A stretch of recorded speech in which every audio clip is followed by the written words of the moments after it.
Alexandria, 180 AD. The scent of papyrus and seawater hangs over a city where words could still wound gods. In a candle-lit chamber beneath the Serapeum, a woman's name is whispered like a secret. Sophia, the lost wisdom. To her followers, she was the mother who fell from heaven. To her enemies, she was heresy incarnate. Within decades, her story would vanish, her books burned, her name condemned. Yet the fragments remain, buried in desert jars, copied by trembling hands, speaking of a universe broken by the exile of its own wisdom. This is not myth. This is history. How the divine feminine was cast out, how men rewrote heaven, and how, in silence, the memory of Sophia refused to die. Alexandria in the 2nd century after Christ was not one city, but 7 cities occupying the same space. Walk its limestone streets at dawn and you would hear Greek philosophers arguing over the nature of the soul in the covered colonnades of the museum. By midday, Jewish scholars debated Torah interpretations in synagogues near the harbour, their voices mixing with the cries of Egyptian priests conducting ancient rites at the Serapeum. At sunset, small groups of Christians gathered in private homes, speaking in hushed tones about a crucified prophet whose followers claimed he had conquered death itself. The city sprawled along the Mediterranean coast where the Nile Delta met the sea, a position that made it the greatest port in the Roman Empire and the most profitable. Ships arrived daily from Rome, Athens, Antioch, and ports as distant as India, their holds filled with grain, silk, spices, and something far more volatile than any physical cargo: ideas. In Alexandria's markets, you could buy a Hebrew scroll 1 hour and attend a lecture on Platonic forms the next.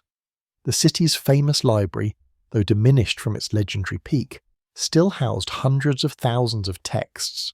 Its scholars translated, copied, debated, and synthesized knowledge from every corner of the known world. This density of competing worldviews created an intellectual pressure cooker. When different belief systems collide with sufficient force, something new inevitably emerges. In Alexandria, that emergence took many forms, but one of the most radical was a movement that would come to be known as Gnosticism. The term itself derives from the Greek word gnosis, meaning knowledge, but not the ordinary knowledge of facts and figures. This was experiential, transformative knowledge, direct encounter with the divine that bypassed priests and temples and sacred texts to illuminate the soul from within. The social architecture of Alexandria made such movements possible. Unlike Rome, with its rigid hierarchies and public cults, or Jerusalem with its temple and priestly castes, Alexandria was cosmopolitan chaos. A Jewish merchant might employ Greek tutors for his children. A Roman administrator might study with Egyptian mystics. Women of means, particularly widows who controlled their own finances, hosted philosophical salons in their villas. The city's prosperity created leisure classes who could afford to spend their days contemplating ultimate questions rather than struggling for survival. Among the figures who moved through this world in the mid-2nd century was a man named Valentinus. Born in the Nile Delta and educated in Alexandria, Valentinus was, by all contemporary accounts, brilliant. He mastered Greek philosophy, absorbed Jewish mystical traditions, and studied emerging Christian teachings with equal facility. Around 140 AD he travelled to Rome, where he nearly became bishop before his theological innovations put him at odds with emerging orthodoxy. His teachings would profoundly influence how generations understood the cosmos, the divine, and the human condition. Valentinus did not invent Gnosticism from whole cloth. He was heir to older traditions. Jewish wisdom literature, particularly the Book of Proverbs, personified wisdom as a feminine figure named Chokhmah, who existed before creation and participated in making the world.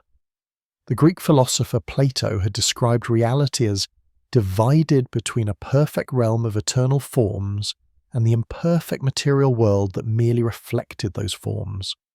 Jewish thinkers like Philo of Alexandria writing a century before Valentinus, had already begun synthesizing these traditions, describing divine wisdom as the logos, the rational principle through which God created and ordered the cosmos. What Valentinus and his contemporaries did was take these inherited traditions and push them in a radical new direction. They asked dangerous questions.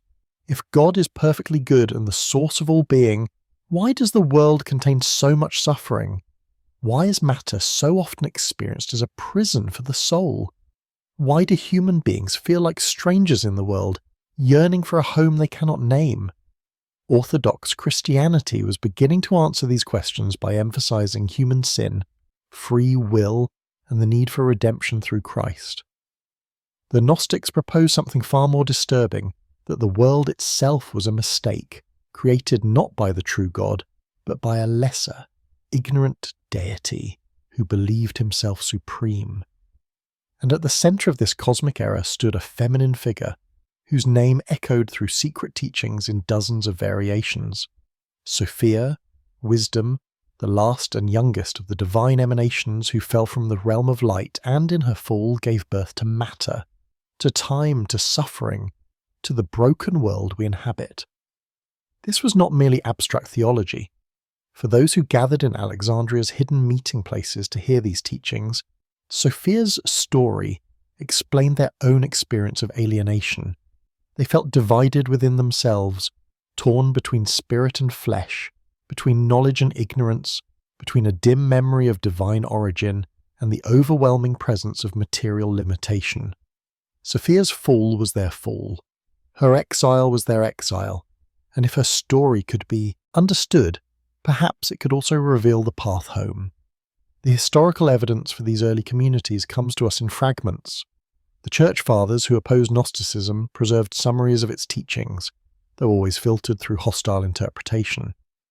Archaeological discoveries in the 20th century would eventually provide direct access to Gnostic texts, but for more than 1500 years, we knew these movements primarily through the writings of their enemies. What emerges even from these hostile accounts is clear. In 2nd century Alexandria, a remarkable spiritual and intellectual movement was taking shape, one that placed a feminine divine figure at the center of cosmic drama, and saw the material world not as God's good creation, but as the consequence of her tragic mistake.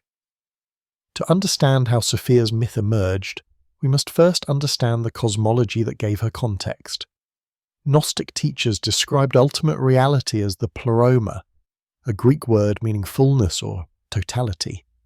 The pleroma was not a place but a condition, the absolute completeness of the divine, a realm of pure light and spirit beyond time, space, and materiality. Within the pleroma dwelled the true God, utterly transcendent, so far beyond human comprehension that some Gnostic texts refused even to name this being, referring instead to the unknown Father, or the depth. From this ultimate source emanated pairs of divine attributes called aeons. These were not separate gods, but aspects of the divine consciousness, each pair consisting of a masculine and feminine principle. The exact number and names of aeons varied among different Gnostic schools, but the pattern remained consistent: mind and truth, word and life, human and church. These emanations formed concentric circles of decreasing proximity to the ultimate source, like ripples spreading across still water. Together, the eons constituted the divine fullness, the totality of what God is. Sophia was the last of these aeons, the youngest and furthest from the source. Her name meant wisdom in Greek, and she represented the divine impulse toward understanding, the reaching out of consciousness to know itself and its origin. In some accounts, she was paired with a masculine counterpart named Theletos, the will. Together they formed the final boundary of the pleroma, the membrane between the complete divine realm and whatever might lie beyond. What happened next forms the heart of Gnostic mythology, and it was recounted in numerous variations across different schools and texts. The most detailed early account appears in the Apocryphon of John, a text that would survive in 4 different versions found at Nag Hammadi. According to this account, Sophia experienced a desire that violated the structure of the pleroma. She wished to know the unknowable Father directly, without mediation through her divine partner. This desire was not evil, but it was premature, incomplete. She acted without the consent or participation of her counterpart, breaking the syzygy, the sacred pairing that maintained divine harmony.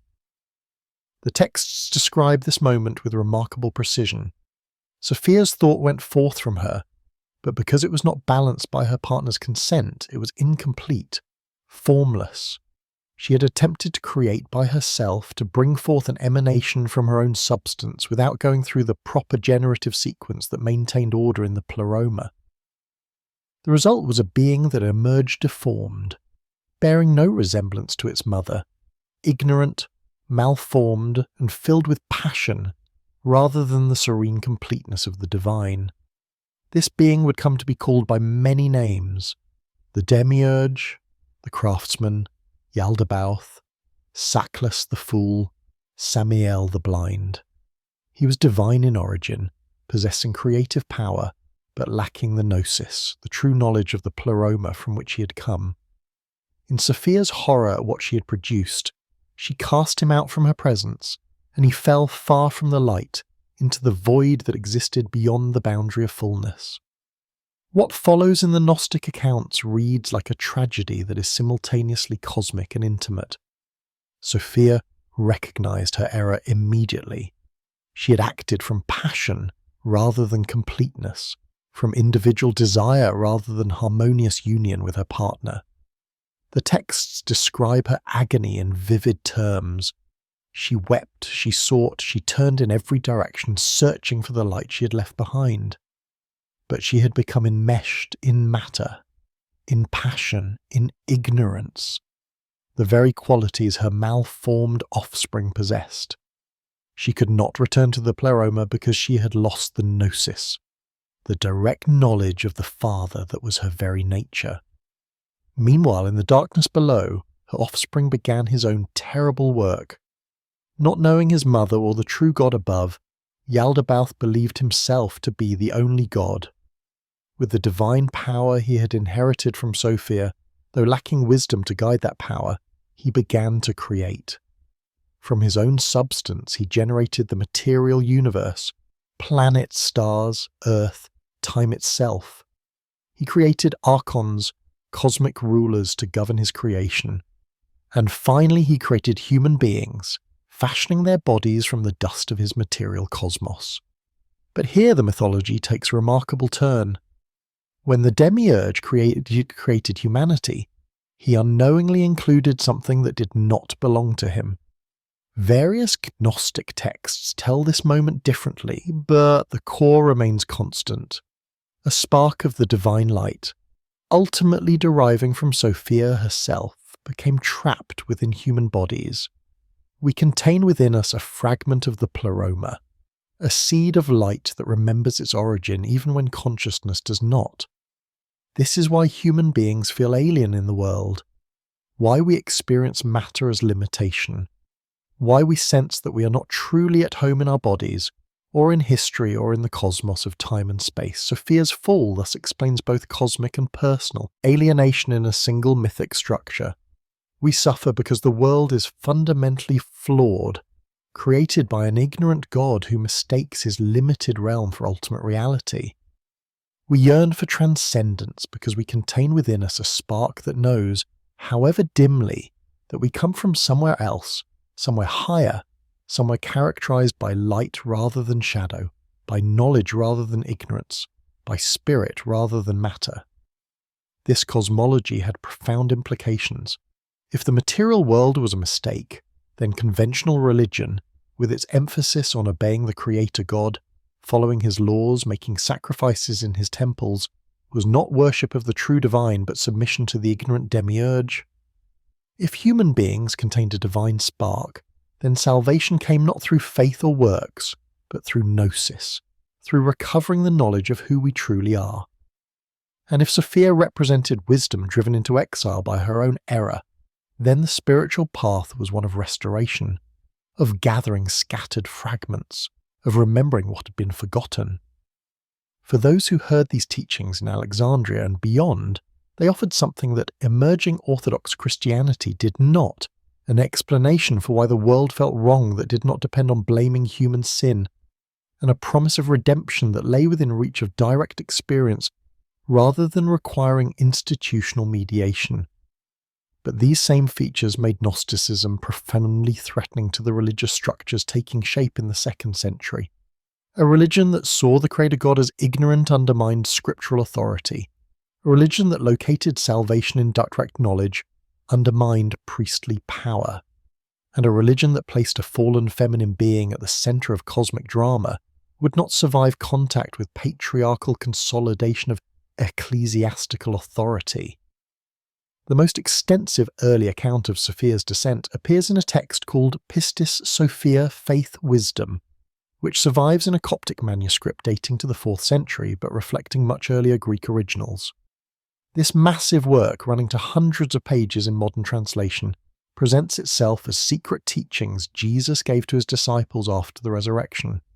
Much of it consists of Sophia's own lamentations, voiced through the Saviour to his followers, describing her fall and eventual redemption in elaborate detail. According to Pistis Sophia, Sophia looked down from her place in the 13th aeon and saw the light of the treasury of light above, which she mistook for the light of lights, the unknowable Father.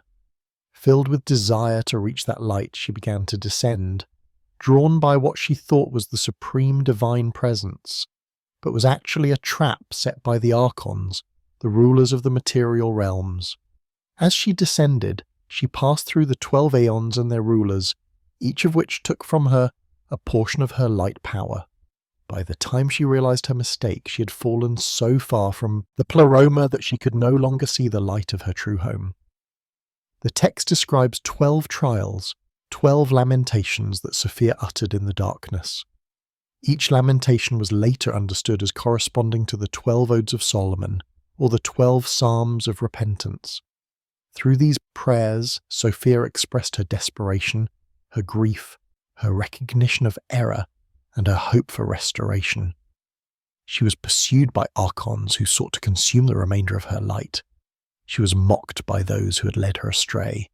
She existed in profound isolation, cut off from everything she had known, trapped in regions of chaos and darkness that should never have come into being. I cried out to the light of lights which I had seen in the height, saying, "Seer, O light, wherein I have had faith from the beginning, for whose sake I have endured these great afflictions. Help me." And my hymn was not heard. I was in the darkness, unable to return upward to my place, for all the emanations of self-willed had surrounded me, and great lion-faced powers had taken away my power from me.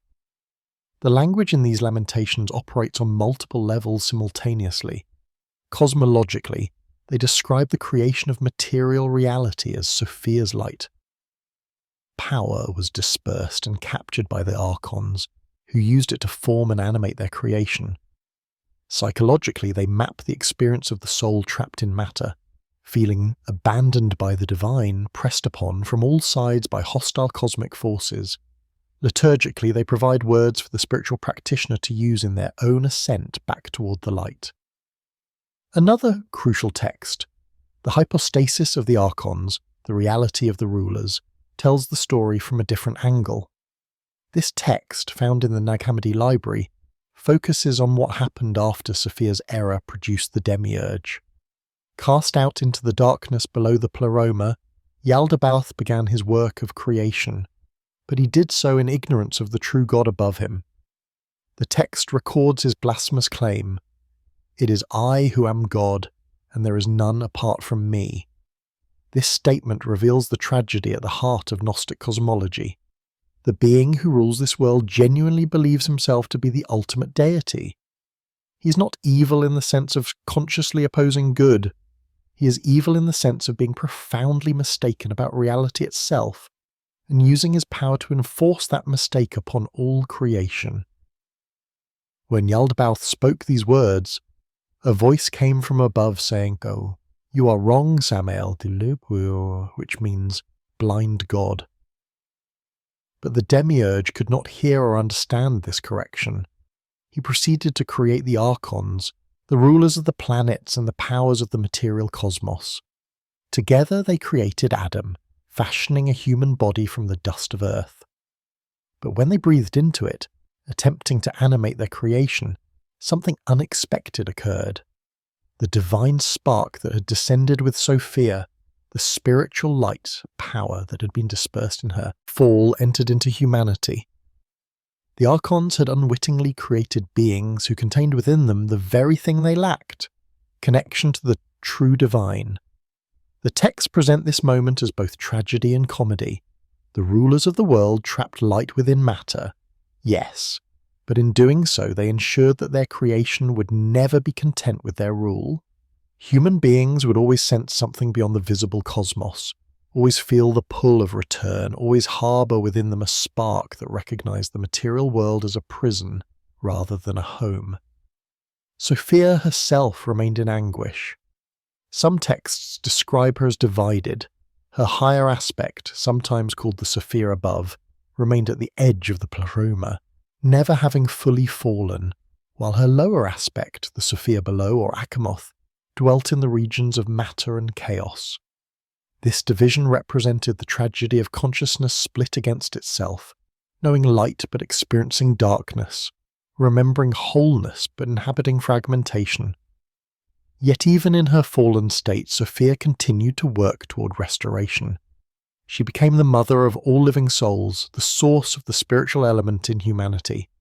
Every human being who awakened to gnosis, who began the journey of return to the pleroma, enacted in their own life the story of Sophia's eventual redemption.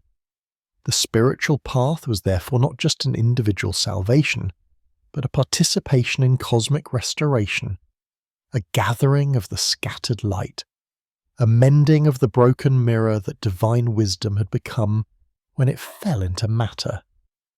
The myth resonated because it explained too much to be coincidence. It explained why human beings feel fundamentally out of place in the world.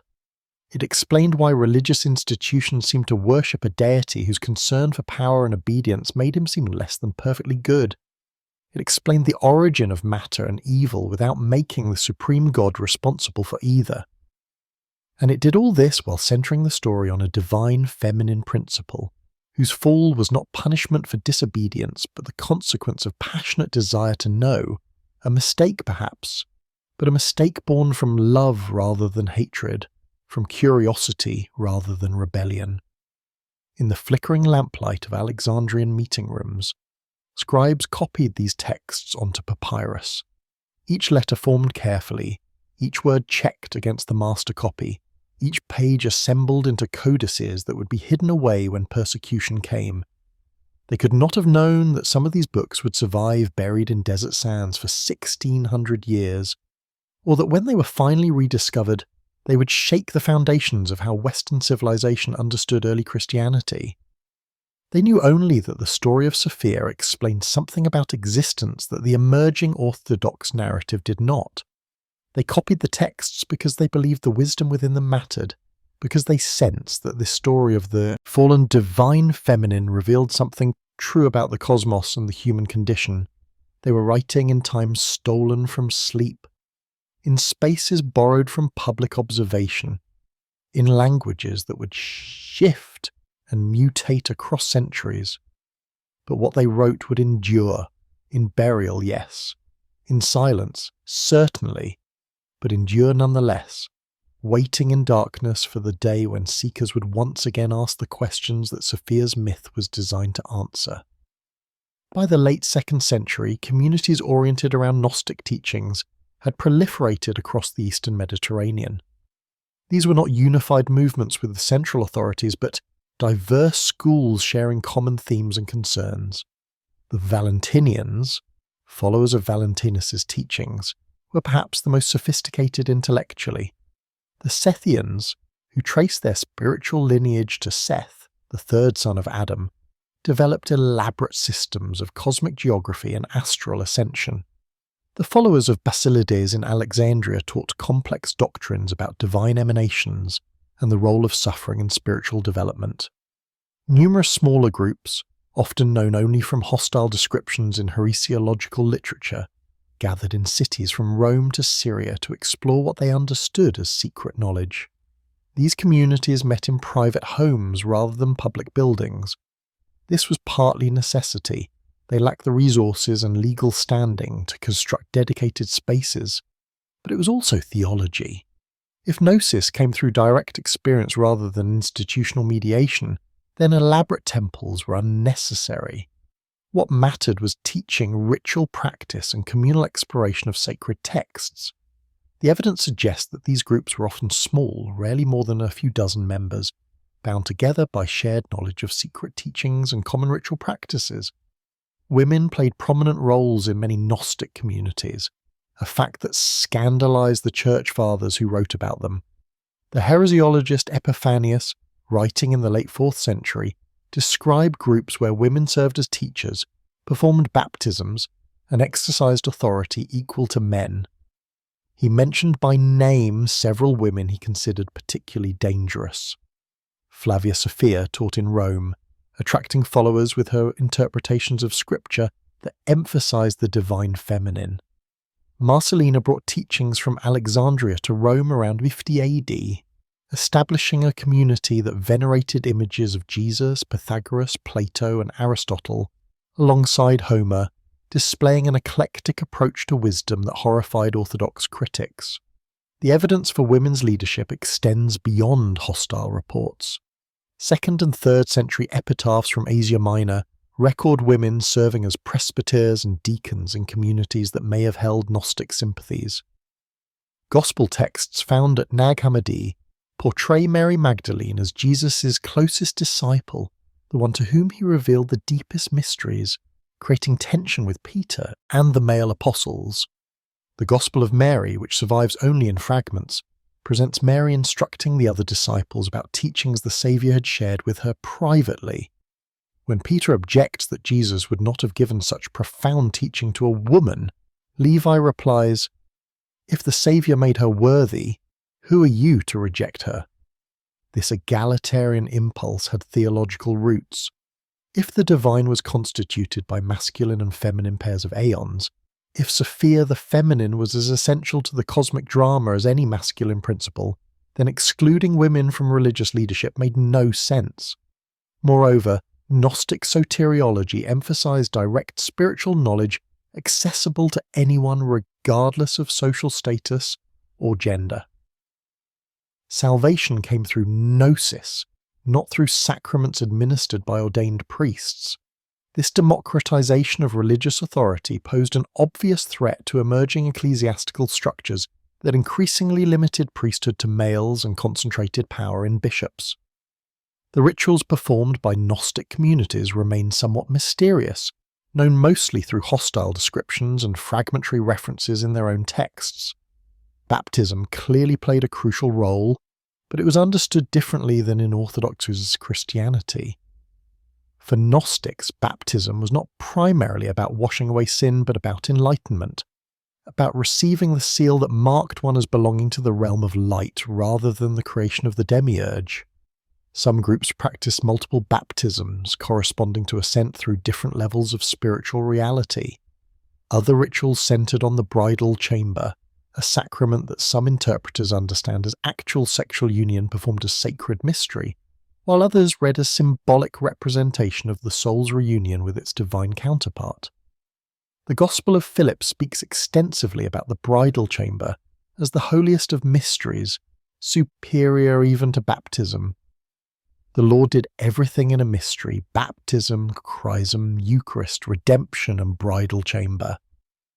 Whatever the practice actually involved, it clearly represented ultimate spiritual transformation, the restoration of the original syzygy, or divine pairing, that had been broken when Sophia fell. The Eucharist was also reinterpreted. Rather than remembering Jesus' death as atonement for sin, Gnostic groups often understood it as consumption of spiritual food that nourished the divine spark within. The Gospel of Philip states, "His flesh is the Word, and his blood is the Holy Spirit. Whoever has received these has food, drink, and clothing." The physical elements pointed to spiritual realities that transcended the material substances themselves. These communities developed their own texts, some claiming apostolic authorship, others presented as revelatory dialogues or apocalyptic visions. The sheer variety is staggering. Secret gospels attributed to Thomas, Philip, Mary, and Judas. Revelation discourses like the Apocryphon of John and the Sophia of Jesus Christ. Poetic hymns like the Ode of Solomon and the Thunder, Perfect Mind. Lengthy narrative works like Pistis Sophia. Theological treatises like the Tripartite Tractate and the Testimony of Truth. This was not a movement with a single founder and a fixed canon, but a diverse ecosystem of spiritual exploration united by common questions and themes rather than dogmatic uniformity. The social composition of these groups remains debated. Some scholars argue they attracted primarily educated elites who could appreciate the philosophical sophistication of Gnostic cosmology, the complexity of the systems, the literary polish of the texts, the integration of Greek philosophy with biblical interpretation, all suggest authors and audiences with significant education. Yet the archaeological evidence complicates this picture.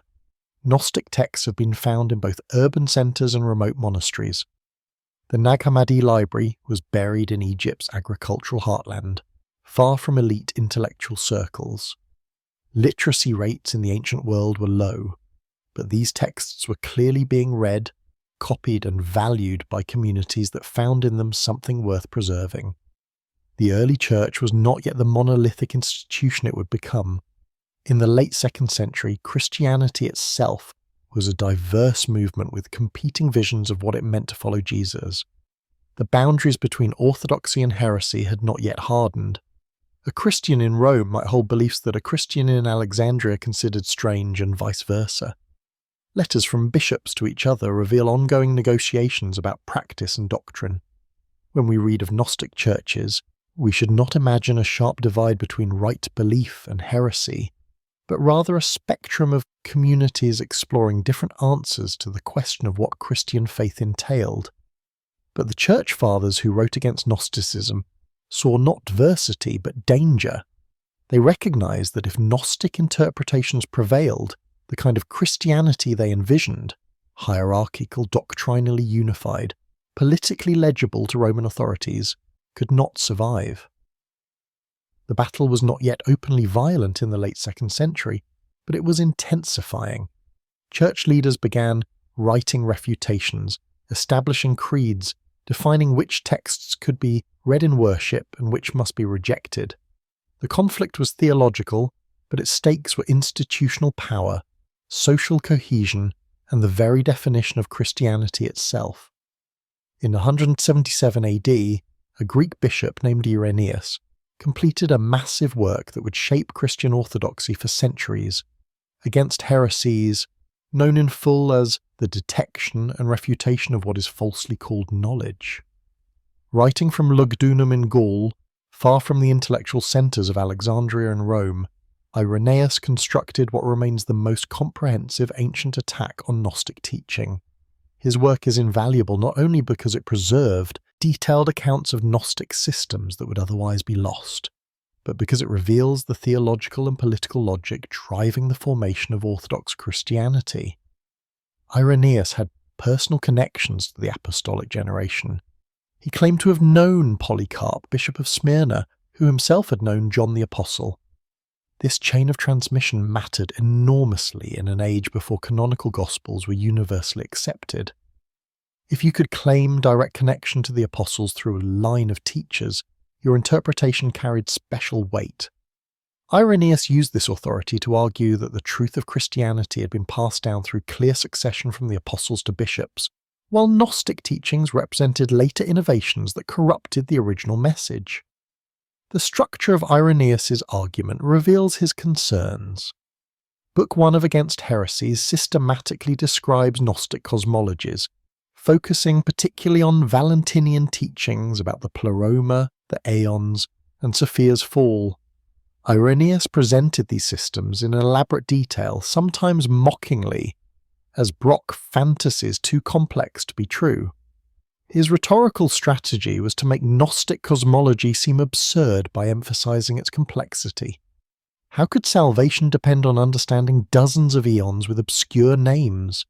How could Scripture, which speaks of one Creator God, be harmonized with systems that posit multiple divine principles and an ignorant demiurge?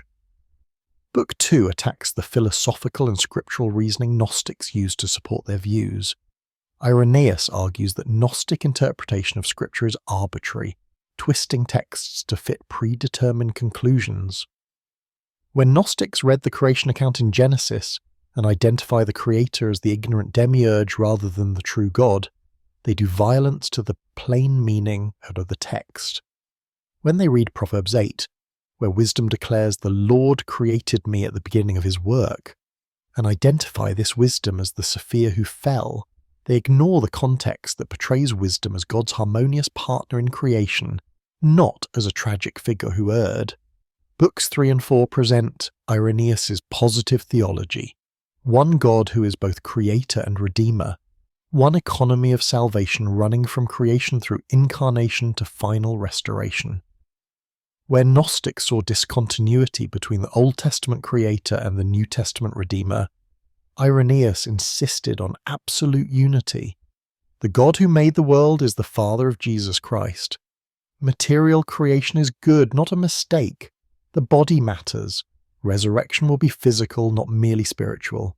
Sin entered the world through human disobedience, not through a divine error. Salvation comes through Christ's incarnation, death, and resurrection, not through secret knowledge.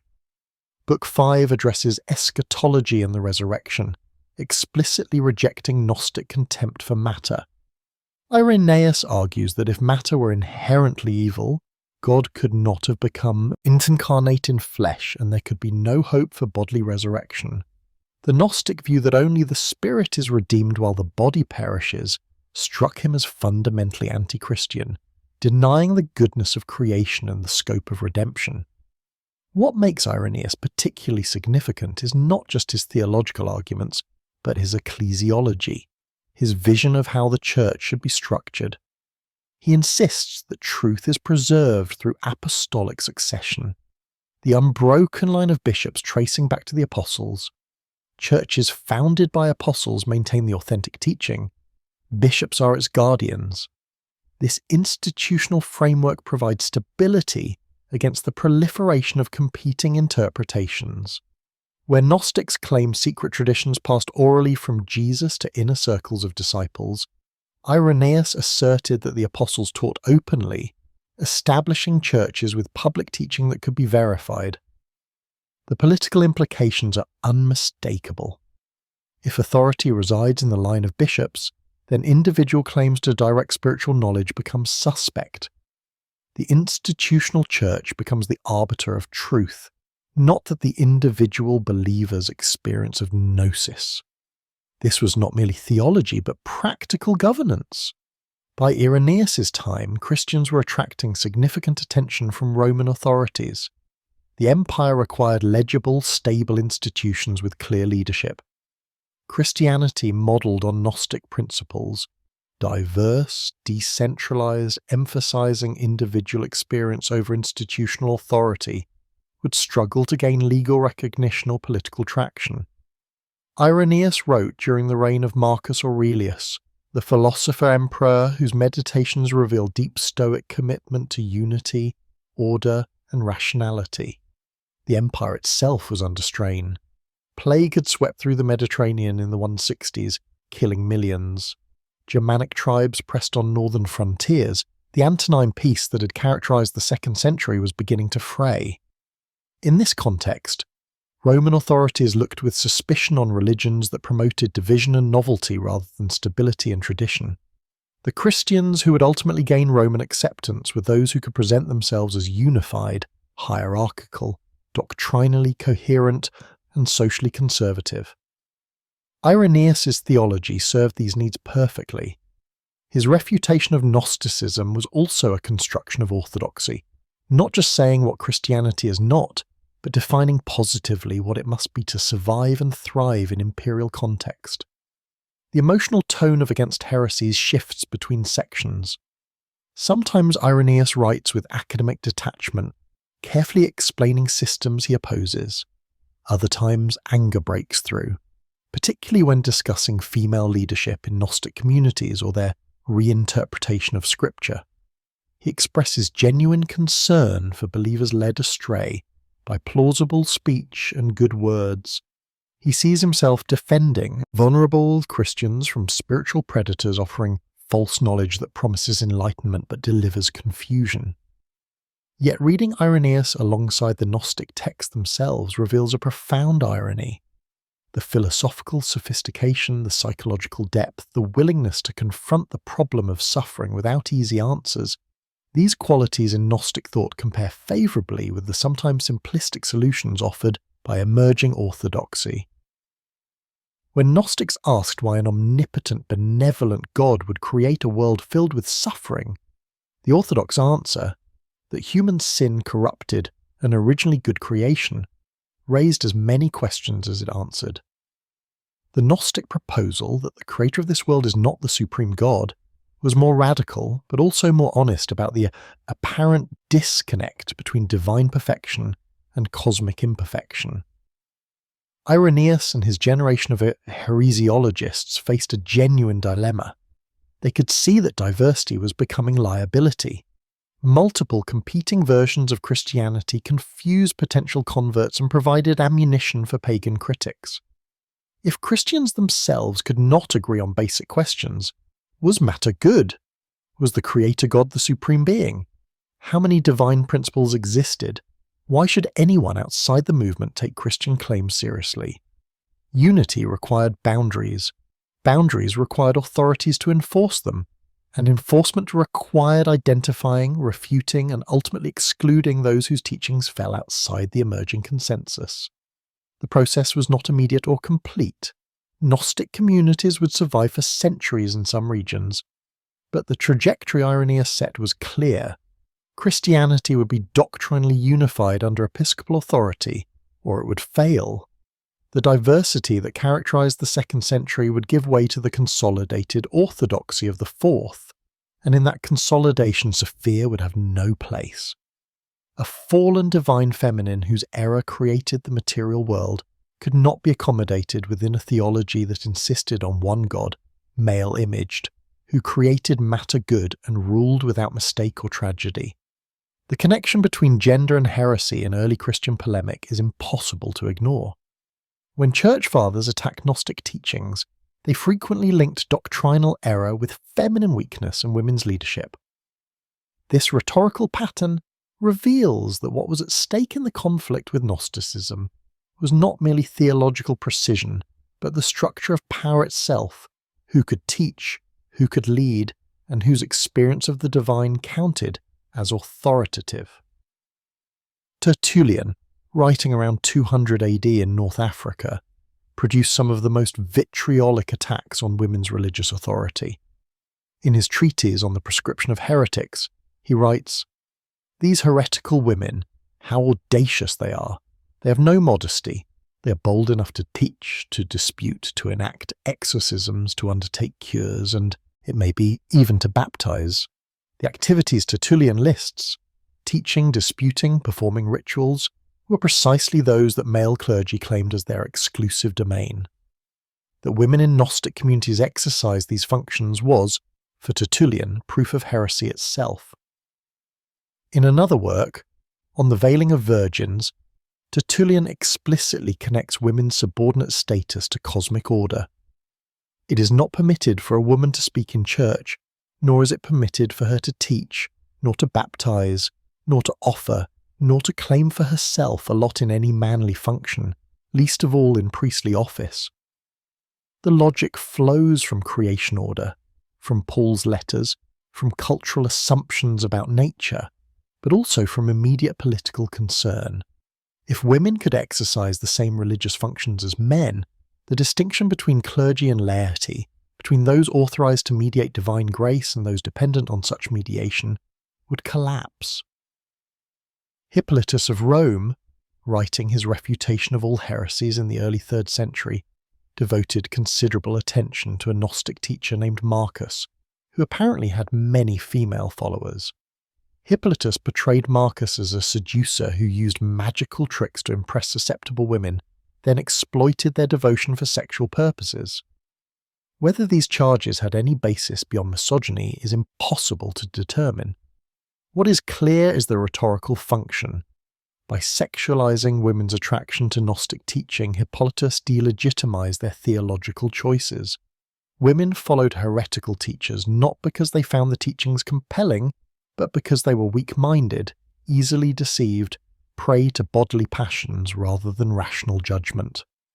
The Church Fathers read the Sophia myth itself as confirmation of feminine weakness. Here was a divine feminine figure who made a catastrophic error through passion rather than reason, who reached beyond her proper bounds, who acted independently rather than in harmonious subordination to masculine principle. That this error produced the material world with all its suffering made Sophia both explanation and warning. She was what happened when the feminine principle operated autonomously rather than in proper relation to masculine authority. Epiphanius, whose Panarion or medicine chest against heresies appeared in the late 4th century, provided detailed accounts of women's roles in various Gnostic sects. He described groups that ordained women as bishops and presbyters. He reported, scandalized, on communities that practiced a ritual Eucharist involving menstrual blood or sexual fluids, interpreting their Christology as requiring consumption of Jesus' body, not metaphorically but literally. Modern scholars debate whether these descriptions reflect actual practices or are slanderous fantasies designed to discredit opponents through association with taboo breaking. The fact that we cannot always determine which is which reveals how thoroughly the orthodox narrative has shaped available evidence.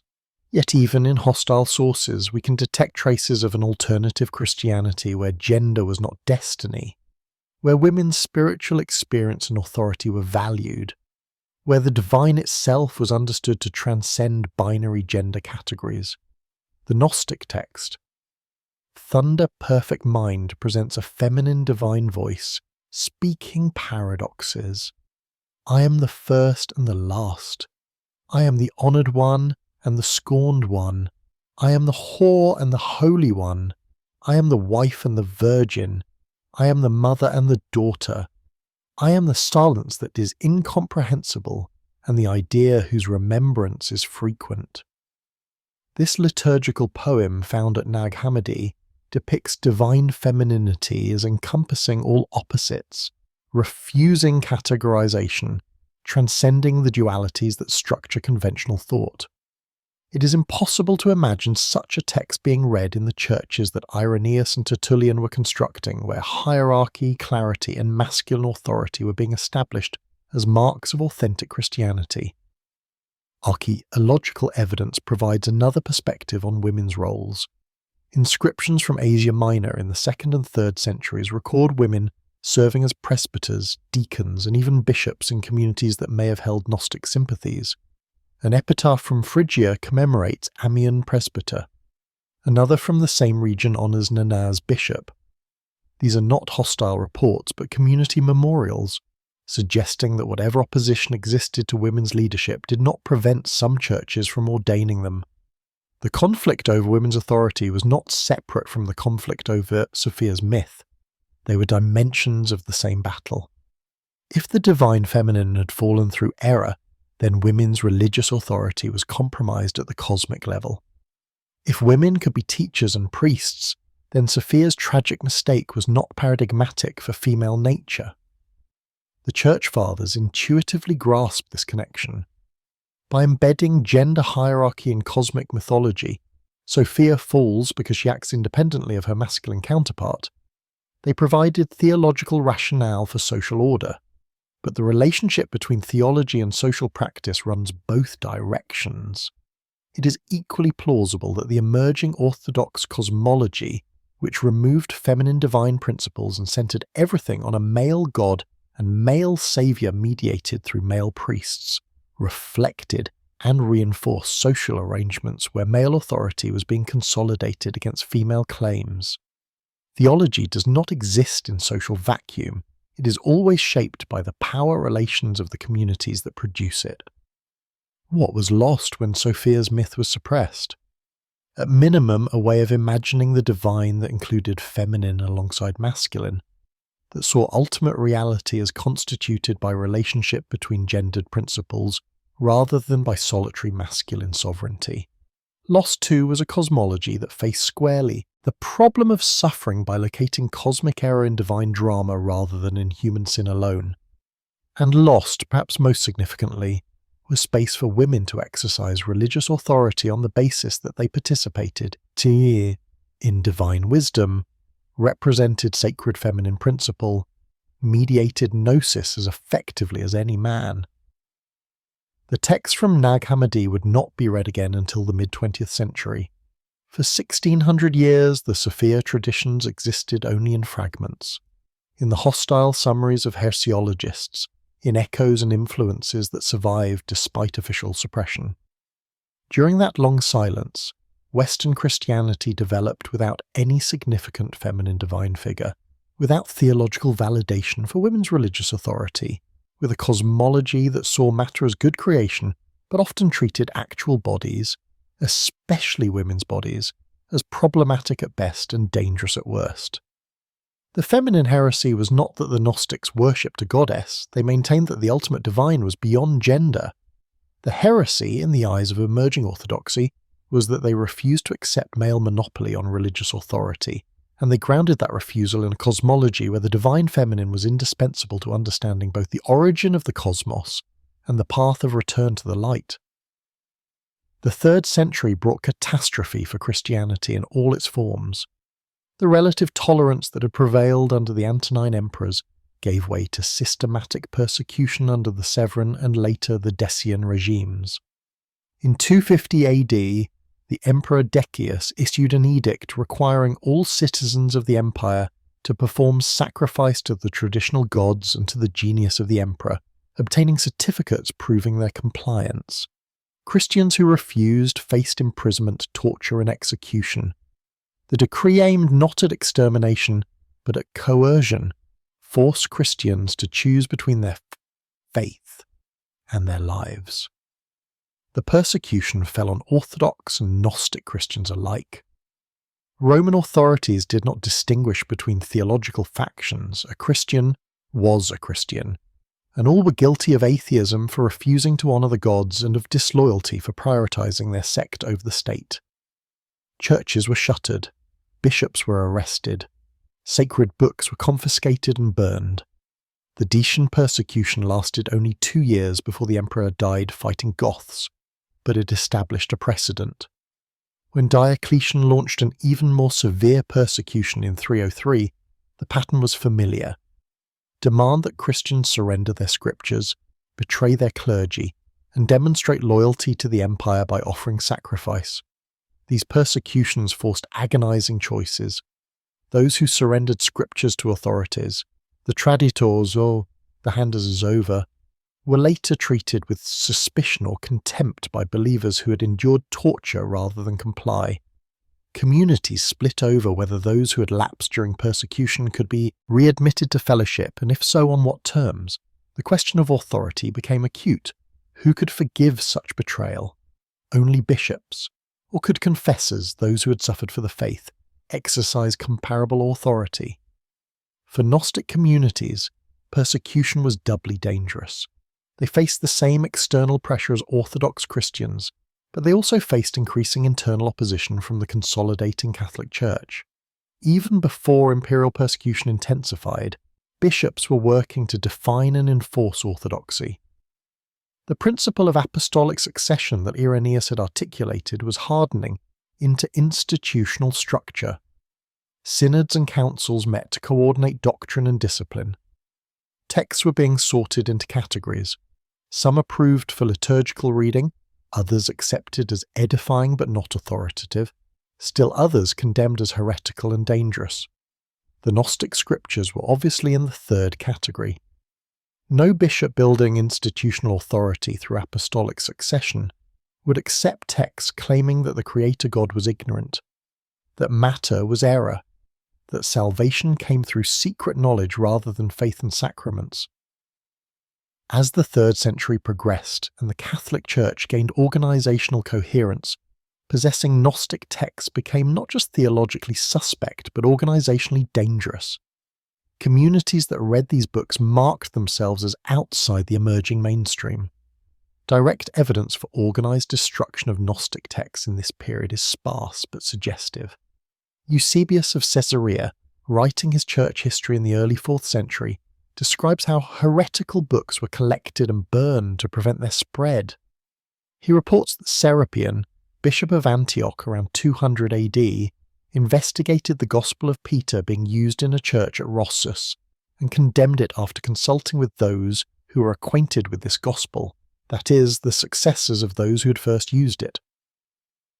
The text was suppressed, removed from liturgical use, likely destroyed. Similar processes operated with Gnostic materials. Origen, the great Alexandrian theologian of the 3rd century, knew Gnostic texts well enough to refute them in detail, but he did not preserve them for posterity. Instead, his contra-Gnostic arguments supplied Orthodox clergy with talking points for identifying and opposing heresy. When a bishop conducted a visitation of churches in his region, part of his task was ensuring that only approved texts were being read. Books that failed this test were to be destroyed. The mechanics of ancient book burning deserve attention. Papyrus scrolls and codices were expensive, requiring hours of skilled labour to produce. Destroying them eliminated not just copies, but the investment of resources and care they represented. Fire was the usual method. Papyrus burns readily, and flame symbolically purifies. But water could also render books useless, turning carefully written pages into illegible pulp. Sometimes confiscated books were simply left exposed to the elements, allowing sun, moisture, and insects to complete the work of erasure. Yet some communities refused to surrender their texts. When persecution threatened, they buried books in desert sands or hid them in cave systems or sealed them in jars and secreted them away from populated areas. This was not mere preservation instinct but act of faith. The books contained wisdom worth dying for, truths that must survive even if their current readers did not. In the desert regions of Egypt, far from urban centres where persecution was most intense, monks and ascetics inhabited cave monasteries and practiced Christianity in ways that often blurred boundaries between orthodox and heterodox. Some of these communities valued Gnostic texts alongside canonical Gospels, seeing in them complementary rather than contradictory wisdom. The famous Nag Hammadi library appears to have been buried in precisely such circumstances. In the Jebel al-Tarif, a cliff region near the town of Shenoboskion, someone in the 4th century placed 13 leather-bound codices into a sealed jar and buried it near the site of an ancient Pachomian monastery. The texts were in Coptic, translated from Greek originals, carefully copied and bound. Whoever buried them was preserving something precious, something endangered. We cannot know the specific motivation. Perhaps imperial persecution was the immediate threat. The Diocletian persecution had racked Egypt just decades earlier. Perhaps pressure came from the increasingly orthodox monastic authorities who were standardizing Egyptian Christianity under figures like Athanasius, the powerful bishop of Alexandria, who wrote festal letters each year, defining which books were acceptable for reading in churches. His 39th festal letter, written in 367 AD, contains the first complete list of the 27 books that would become the New Testament, and it explicitly condemns apocryphal texts as heretical. The decision to bury rather than destroy suggests the community hoped persecution would pass, that conditions might change, that future generations might again safely read these texts. They could not have imagined how long the wait would be, 1600 years. But they also could not have imagined how significant the discovery would prove. These books, buried to preserve them from destruction, would eventually revolutionize scholarly understanding of early Christianity and resurrect traditions that Orthodox consensus had long declared dead.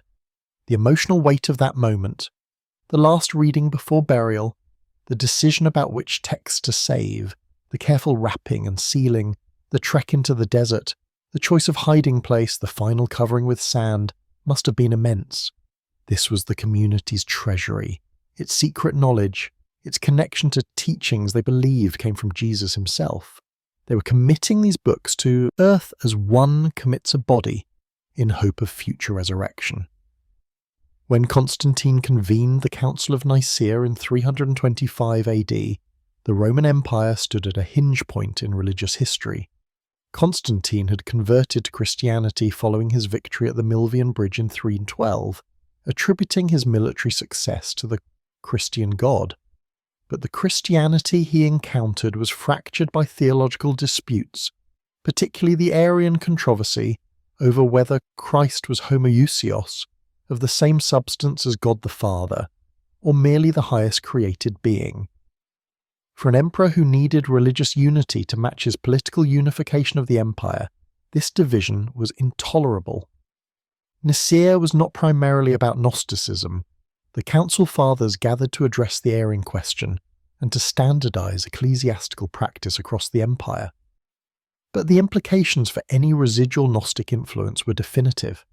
The creed produced at Nicaea declared belief in one God, the Father Almighty, maker of heaven and earth, of all things visible and invisible. This affirmation directly contradicted Gnostic teaching that the material world was created by an ignorant demiurge rather than the supreme God. The creed continued, "And in one Lord Jesus Christ, the only begotten Son of God, begotten of the Father before all ages, light from light, true God from true God, begotten not made, of one substance with the Father." This formulation left no room for the complex emanation systems of Gnostic thought, with their multiple divine principles and their subordination of Christ to an utterly transcendent Father. The Nicene Creed said nothing explicitly about Sophia. It did not need to. By insisting on one God who is both Father and Creator, by emphasizing the unity of divine substance, by locating all divine action within the Father, Son, Spirit triad, the Creed implicitly excluded any divine feminine principle whose fall produced matter. Sophia simply had no place in this cosmology. The personified wisdom of Proverbs 8 had been absorbed into Christology. All things were made through him, leaving no independent role for a feminine aspect of divinity. The politics of the council reveal Constantine's priorities. He wanted Christianity to serve imperial unity, which required doctrinal uniformity and institutional structure. Bishops were given enhanced legal status, the ability to hold property, exemption from certain taxes. In return, they were expected to maintain order within their jurisdictions and to teach consistent doctrine. This arrangement benefited bishops who supported the emerging consensus, but left no room for the theological diversity that had characterized earlier centuries. The council also addressed the dating of Easter, standardizing liturgical practice across the empire. It regulated the status of clergy who had lapsed during persecution. It established procedures for electing bishops and for resolving disputes between churches. These practical matters were as important as doctrinal formulae because they created institutional machinery for maintaining uniformity. Christianity after Nicaea would be a religion of councils and creeds, of authorized bishops and standardized liturgy, of clear boundaries between orthodox and heretic. What Nicaea began, subsequent councils continued. The Council of Constantinople in 381 refined the Nicene Creed, adding more explicit Trinitarian language. The Council of Ephesus in 431 affirmed that Mary could rightly be called Theotokos, God-bearer, defending the unity of Christ's divine and human natures. The Council of Chalcedon in 451 further defined Christological orthodoxy. Each council tightened the boundaries, made the definitions more precise, excluded more alternatives. None of these councils included women. The bishops who attended, who debated, who voted were exclusively male. The theology they produced reflected that exclusion. When they discussed the nature of God, they used exclusively masculine language and imagery. When they formulated Christology, they emphasized the male humanity of Jesus. When they defined the church, they structured it as hierarchy with male clergy possessing authority over female laity. The divine feminine had no advocates in these councils, no voice in the formulations, no representation in the power structures being established. the theological consequences extended beyond explicit doctrine to shape Christian metaphysics for centuries.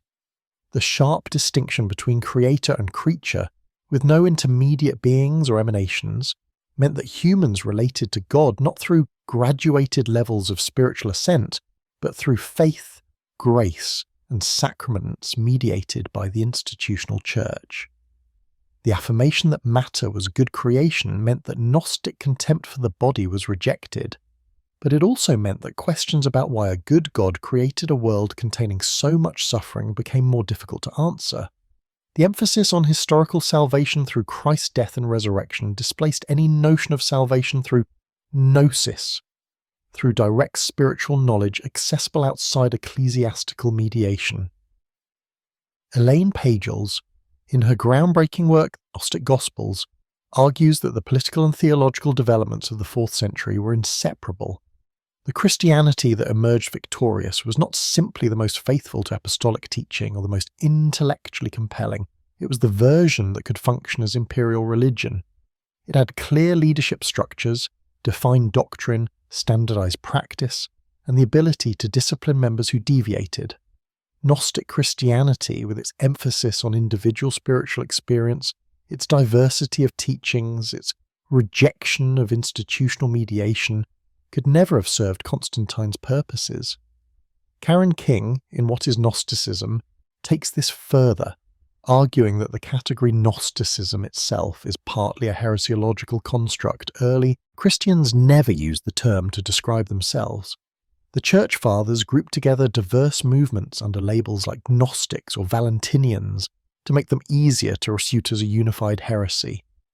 In reality, these movements were more diverse and more integrated into early Christianity than Orthodox polemics suggested. Some communities read Valentinian texts alongside Gospels that would become canonical. Others combined Gnostic cosmology with Orthodox Christology. The boundaries were porous until the 4th century, when councils and creeds hardened them. After Nicaea, possessing Gnostic texts was not just theologically suspect, but politically dangerous. An empire unified under Christian orthodoxy had no tolerance for alternative Christianities. Bishops who had attended councils and subscribed to creeds were expected to enforce conformity in their regions. Texts that contradicted Nicene doctrine were to be surrendered and destroyed. Communities that persisted in reading them marked themselves as heretical, subject to exclusion from the imperial church and potentially civil penalties. This was the context in which the Nag Hammadi texts were buried. The probable date of concealment, mid to late 4th century, aligns with the period when Orthodox consolidation reached critical mass. Someone recognized that these texts could not survive in the open, that the Christianity being constructed by councils and emperors had no place for Sophia's myth, and chose preservation through burial over destruction or surrender. The councils had reordered heaven. The complex divine dramas of Gnostic cosmology were replaced with Trinitarian simplicity. The feminine aspect of divinity was erased. The understanding of matter as fallen wisdom was supplanted by affirmation of creation's goodness. The path of gnosis was closed in favour of faith and sacrament. And Sophia, who had once explained to her followers why the world felt broken and how the fragments might be gathered, fell silent. Her story buried in desert sands alongside the books that preserved her name. The Jabal al-Tarif rises from the Nile Valley near the town of Nag Hammadi in Upper Egypt, a cliff face of honey-coloured limestone marked by caves and fissures where anchorites once sought isolation for prayer. This region, known in antiquity as Chernoboscian, had been a centre of Christian monasticism since the 4th century. Paeogomius, the founder of Thenobitic monasticism, had established his first community nearby around 320 AD. His model of organised monastic life, with its rules, hierarchies, and scriptural discipline, would shape Christian asceticism for centuries. But in the caves and scattered settlements around Pachomian monasteries lived monks whose spirituality did not entirely conform to emerging orthodoxy. Egypt's desert monasticism encompassed remarkable diversity. Some monks were barely literate hermits seeking visions through extreme asceticism. Others were educated intellectuals fleeing the corruption of urban churches. Some followed approved ecclesiastical authority, while others trusted private revelation over institutional guidance. In this environment, texts that bishops in Alexandria deemed heretical might still be valued by monks who saw in them authentic Christian wisdom. Whoever buried the Nag Hammadi codices belonged to this world, literate enough to value books, wealthy enough to afford 13 leather-bound volumes, pious enough to practice Christianity in some form, yet heterodox enough to possess texts that 4th century bishops condemned. The burial itself required planning. The 13 codices, measuring roughly 6 by 9 inches, were substantial objects. Each volume contained multiple texts. The entire library comprised 52 separate tractates. Someone had to transport these books from wherever they were kept to the burial site, perhaps a journey of miles through desert terrain. The choice of container matters. The books were placed in a sealed jar, probably a large ceramic vessel of the type used for storing grain or other goods. This was not a casual disposal, but deliberate preservation. The jar protected the contents from moisture and insects, while the burial protected them from discovery. The location near the cliffs allowed concealment while remaining accessible should circumstances change and retrieval become possible. We can imagine that final moment. Perhaps at night to avoid observation, perhaps with prayer or ritual, certainly with awareness that this might be permanent separation.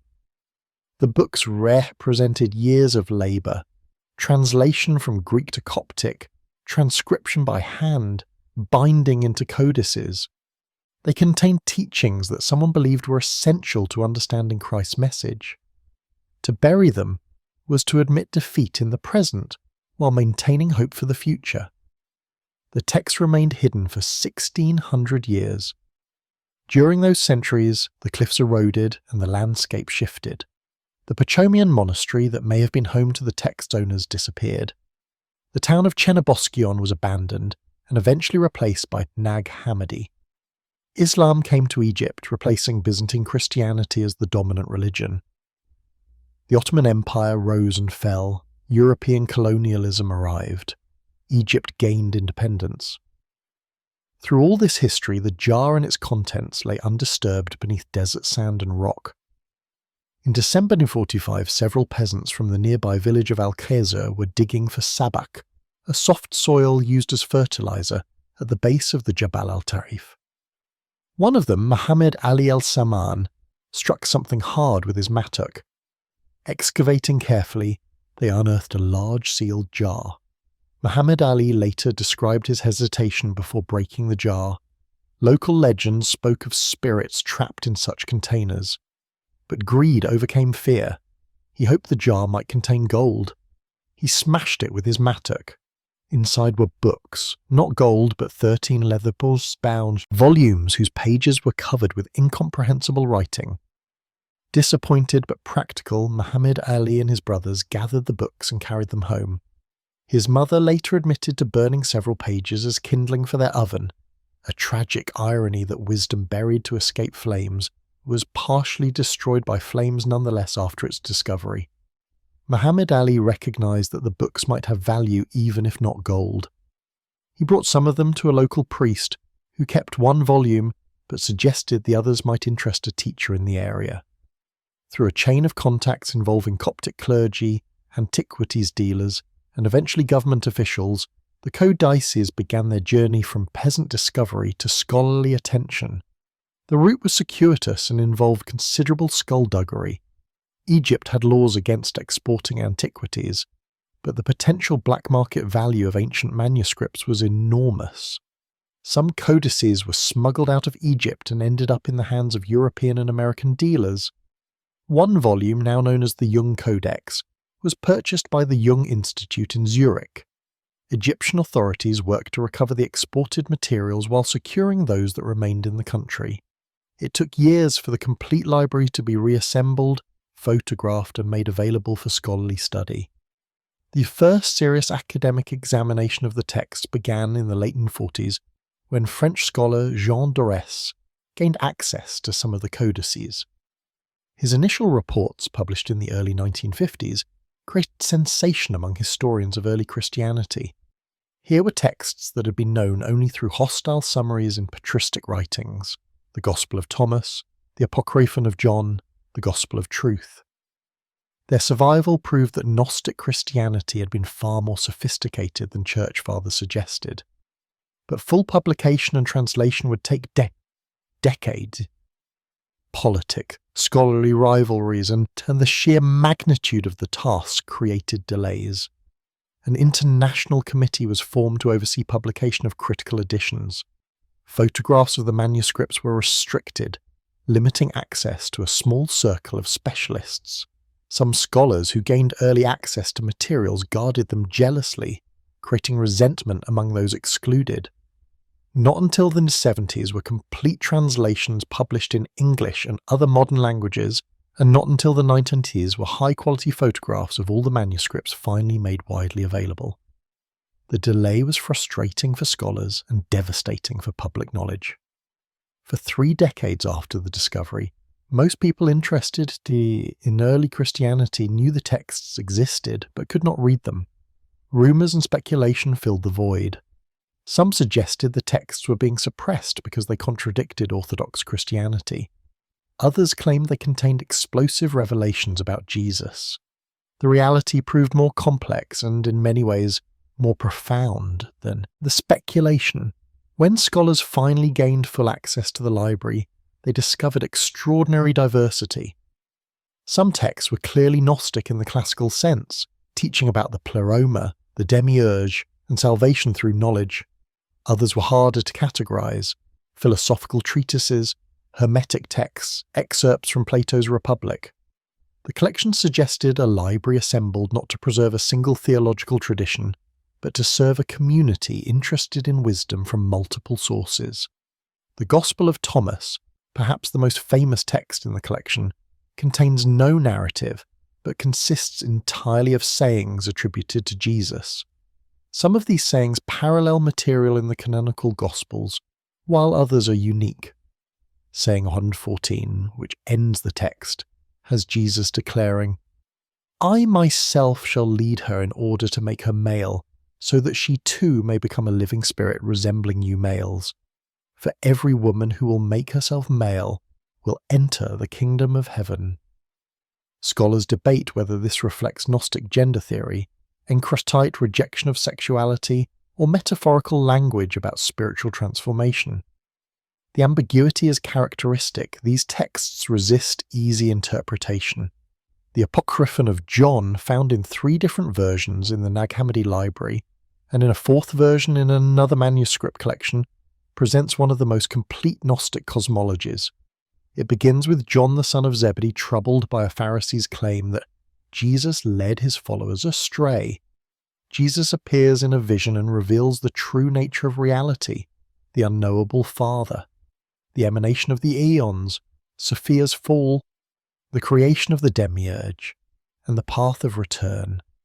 The text reads like philosophical treatise and liturgical revelation simultaneously, offering both intellectual architecture and mystical comfort. The thunder-perfect mind speaks in the voice of a divine feminine figure, who embraces paradox and transcends categories.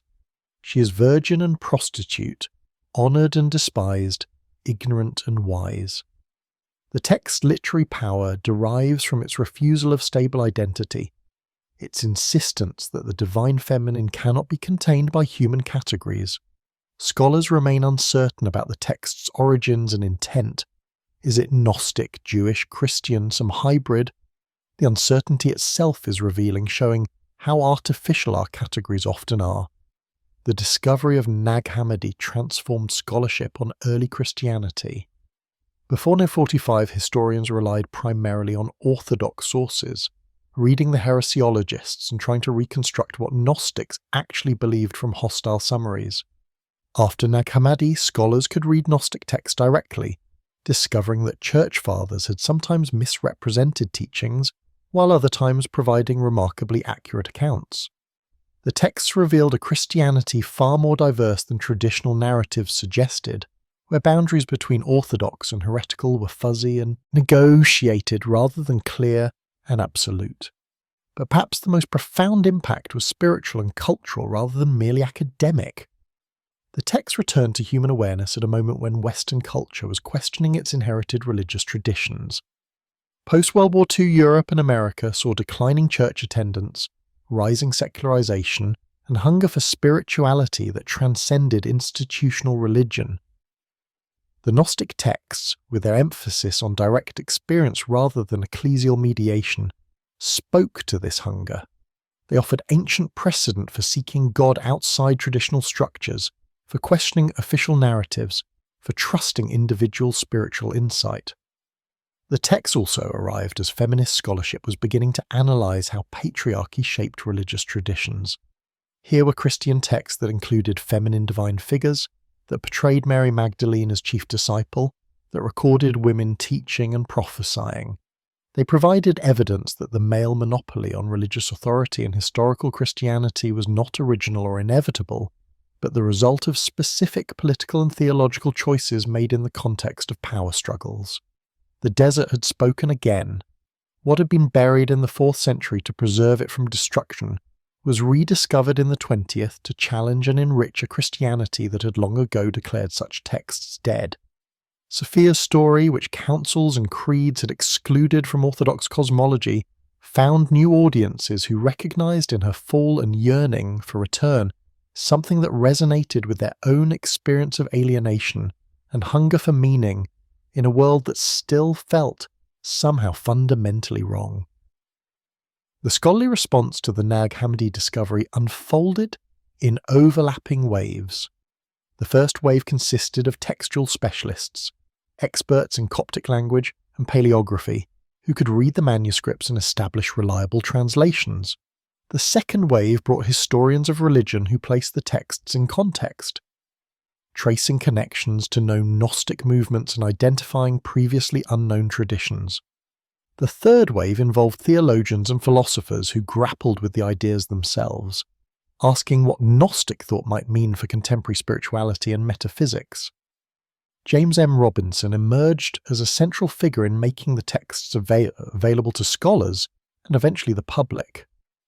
As director of the Institute for Antiquity and Christianity at Claremont Graduate School, Robinson organised the international team that produced the first complete English translation of the Nag Hammadi Library, published in 1977. The volume ran to more than 500 pages and included introductions to each text by specialists who had worked on the translations. It remains the standard reference for English readers encountering these materials. Robinson's task was complicated by the scattered condition of the codices and the restricted access that characterized the first decades after discovery. Some manuscripts remained in Egypt under government control, others had been dispersed to museums and private collectors. Photographing the fragile papyrus pages without damaging them required specialized equipment and careful handling. Creating the diplomatic editions that would allow scholars to compare manuscripts, evaluate variant readings, and produce reliable translations demanded years of painstaking labour. The Gospel of Thomas attracted particular attention. Unlike the dense cosmological text like the Apocryphon of John, Thomas was immediately accessible, a collection of sayings that even non-specialists could read and contemplate. Many of the sayings resonated with canonical gospel material, suggesting that Thomas might preserve early traditions independent of Matthew, Mark, Luke, and John. Saying 113, which has the disciples ask Jesus when the kingdom will come, and Jesus responds, "It will not come by waiting for it. It will not be a matter of saying, 'Here it is,' or 'There it is.' Rather, the kingdom of the Father is spread out upon the earth, and people do not see it." This saying captured imaginations with its suggestion that salvation was present rather than future, internal rather than external.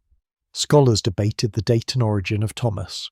Some argued it represented very early Jesus tradition, possibly as old as the canonical Gospels or even earlier. Others viewed it as a 2nd century composition that adapted earlier sayings to Gnostic theology. The debate revealed how much remained uncertain about Christian origins. If Thomas did preserve early material, It meant that the four Gospels included in the New Testament did not exhaust early Christian witness to Jesus' teaching. The Pistis Sophia received renewed attention as scholars compared the Coptic manuscript that had been known since the 18th century with the newly discovered Nag Hammadi materials. This lengthy text, with its elaborate narrative of Sophia's fall and redemption, its multiple lamentations, and its intricate cosmology, had seemed bizarre and incomprehensible to earlier readers. Now, with the broader Gnostic context provided by Nag Hammadi, scholars could recognize Pistis Sophia as belonging to a sophisticated spiritual and intellectual tradition rather than being an isolated oddity. The text presented Sophia's story in extraordinary detail. She fell not once but through multiple descents, each time sinking deeper into the chaos. At each level she encountered archons who sought to strip her of her remaining light. She uttered lamentations that corresponded to specific psalms, creating connection between Gnostic mythology and Jewish scripture. Jesus, in the narrative frame, explains each lamentation to his disciples, showing how Sophia's suffering prefigures the soul's own journey and demonstrating the path to redemption. What struck scholars was the psychological sophistication of this mythology. Sophia's story was not primitive superstition but profound meditation on consciousness, error, suffering, and restoration. Her fall began with desire to know the unknowable, a mistake born from love rather than hatred. Her suffering came from recognition of error and inability to correct it through her own power. Her eventual redemption required both her own persistent yearning and the intervention of the Saviour sent from the Pleroma. This structure mapped onto universal human experience. We make mistakes from noble motives. We suffer from recognizing those mistakes. We cannot save ourselves but must receive grace, yet that grace depends on our continuing to seek it. The Gospel of Mary, though discovered earlier in another manuscript collection rather than at Nag Hammadi, gained new significance in light of the Nag Hammadi texts. This fragmentary gospel portrayed Mary Magdalene as Jesus' closest disciple and primary recipient of advanced teaching. When Peter objects that Jesus would not have revealed such things to a woman, Levi defends Mary, asking why Peter doubts her testimony when Jesus loved her more than the male disciples. The text provided early evidence for conflict over women's authority in Christianity, and for traditions that honoured Mary Magdalene as authoritative teacher. Elaine Pagels brought Gnostic texts to broader public attention with her 79 book The Gnostic Gospels, which won both the National Book Critics Circle Award and the National Book Award. Pagels argued that the conflict between Gnostic and Orthodox Christianity was fundamentally about authority and social structure, rather than merely abstract theology. Gnostic emphasis on direct spiritual knowledge threatened to undermine clerical authority. Gnostic diversity threatened institutional unity. Gnostic egalitarianism, particularly regarding women's roles, threatened patriarchal structure. The Christianity that became Orthodox did so not because it was more faithful to Jesus, but because its organizational model was better suited to becoming an imperial religion.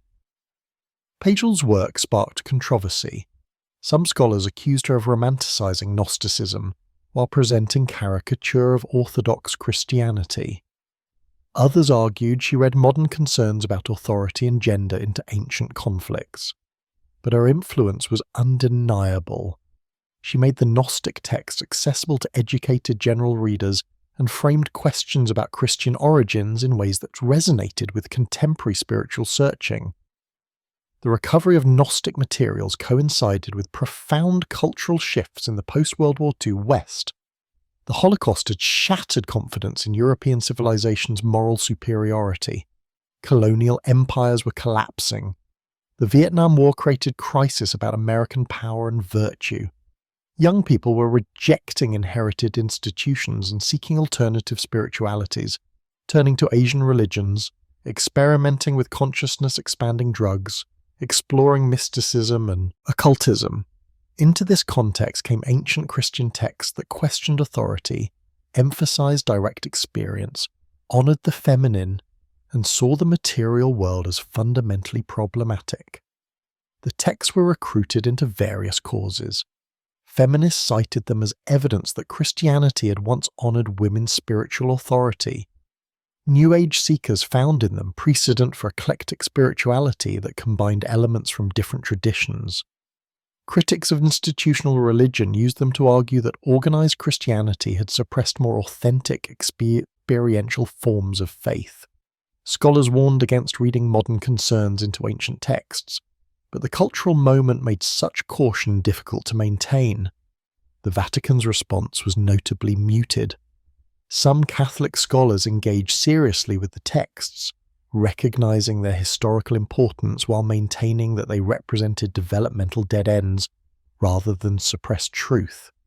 Others simply ignored them, seeing no reason to revise settled theological positions based on texts that the Church had rightly rejected centuries ago. There was no official statement comparable to Irenaeus's against heresies, perhaps because the institutional Church felt secure enough that ancient heresies posed no real threat. But the texts did challenge Catholic and Protestant theology in subtle ways. They demonstrated that early Christianity was far more diverse than traditional narratives suggested. They showed that the New Testament canon was not self-evident, but the result of specific choices and exclusions. They raised questions about whose voices had been heard and who's silenced in the construction of orthodoxy. These were not simple questions with obvious answers, and their implications extended well beyond academic debate into lived faith and practice. For scholars of Sophia specifically, Nag Hammadi was revelatory. Texts like the Hypostasis of the Archons and On the Origin of the World provided detailed accounts of her fall and its consequences. The Sophia of Jesus Christ presented post-resurrection dialogues explaining cosmic structure and Sophia's role within it. The Trimorphic Protenoia, a complex liturgical poem, explored the emanation of divine thought as feminine principle. Together, these texts allowed reconstruction of Sophia's myth in its multiple variations, showing how different Gnostic schools adapted the basic story to their particular theological concerns. The scholarly consensus that emerged recognized Sophia as central to Gnostic thought in ways that Church Fathers had acknowledged, but that historical study had underestimated. She was not merely one figure among many, but the hinge on which Gnostic cosmology turned. Her fall explained the material world. Her suffering explained human alienation. Her eventual restoration promised cosmic redemption. Understanding Sophia meant understanding how Gnostics made sense of existence, why things were wrong, and how they might be made right. This understanding arrived at a moment when Western theology was grappling with the problem of evil more urgently than in previous generations. How could an omnipotent, benevolent God permit the Holocaust? How could divine goodness be reconciled with natural disasters that killed millions? Traditional theodicies, free will, soul-making, divine mystery, seemed inadequate to the scale of suffering the 20th century had witnessed. Gnostic mythology, which did not try to reconcile divine goodness with cosmic horror, but simply asserted that the Creator was not the supreme God, had new appeal. It was a darker answer than Christian orthodoxy preferred, but for some it rang more true to lived experience. The relationship between academic scholarship on Gnostic texts and institutional Christianity played out differently in different contexts. In mainline Protestant denominations, particularly in Germany where historical critical biblical scholarship had deep roots, the Nag Hammadi discoveries were welcomed as important contributions to understanding Christian origins. German universities employed scholars specializing in gnosis, produced critical editions of texts, hosted conferences, and integrated Gnostic materials into theological education. The recognition that early Christianity was diverse, challenged, but did not destroy Protestant self-understanding, which had always emphasized reform and retrieval rather than unchanging tradition. In American evangelicalism, the response was more hostile. For communities grounded in biblical inerrancy and the authority of the New Testament canon, Gnostic texts represented dangerous heresy that modern scholarship was irresponsibly rehabilitating. Popular evangelical literature portrayed Gnosticism as pagan contamination of pure Christianity, emphasizing its dualism, its rejection of matter, its denial of Christ's bodily resurrection. The fact that scholarly interest in these texts increased during the same period when mainline churches were liberalizing on issues like women's ordination and sexual ethics was not coincidental. Conservatives saw Gnostic influence as one source of theological decline. The Catholic Church navigated between these poles. The Second Vatican Council in 62 to 1965 had opened Catholicism to historical, critical, biblical scholarship and dialogue with modern thought. Catholic universities employed scholars who worked with Gnostic materials, but the institutional church remained committed to dogmatic definitions and apostolic succession, doctrines fundamentally incompatible with Gnostic theology. The result was a divided response. Catholic scholars could study these texts as historically important without the Church endorsing their theological content. One controversy illustrated the tensions. In the 1970s, some scholars advocated for including apocryphal Gospels like Thomas in liturgical readings alongside canonical texts. The argument was that these documents preserved early Jesus traditions and excluding them impoverished Christian worship. Catholic and Protestant authorities rejected this proposal firmly. The canon was closed. These texts belonged to historical study, not liturgy. The decision reflected justified concern about liturgical confusion, but also deeper anxiety about theological authority. If non-canonical texts entered worship, what prevented the proliferation of competing voices that the canon was designed to control? Another flashpoint emerged around feminist interpretation of Gnostic materials. Scholars like Rosemary Radford Ruther argued that Gnostic texts provided evidence for Christian traditions that honoured female spiritual authority and feminine images of the divine. Ruther's 1974 collection Religion and Sexism included essays analysing how patriarchy had shaped Christianity from its origins, and Gnostic materials played an important role in that analysis. When Ruther proposed that modern Christianity should recover feminine divine imagery, critics accused her of neo-paganism and departure from biblical faith. Elizabeth Schussler Fiorenza took a more careful approach in her influential 1983 work In Memory of Her, a feminist theological reconstruction of Christian origins. Schussler Fiorenza acknowledged that Gnostic texts portrayed women in leadership and preserved feminine divine imagery, but she warned against idealizing Gnostic communities. Some Gnostic texts displayed deep ambivalence about actual women even while valorizing abstract feminine principles. The Gospel of Thomas's saying about making Mary male to enter the kingdom reflected gender hierarchy rather than genuine egalitarianism. Schussler Fiorenza argued that what mattered was not recovering Gnostic Christianity, but reconstructing the earliest Jesus movement, which she believed was radically egalitarian before patriarchal distortion. These scholarly debates occurred against the background of churches actually ordaining women in growing numbers. The Episcopal Church in the United States ordained its first women priests in 1974. Other mainline Protestant denominations followed. Catholic and Orthodox churches maintained male-only priesthood, creating ecumenical tensions.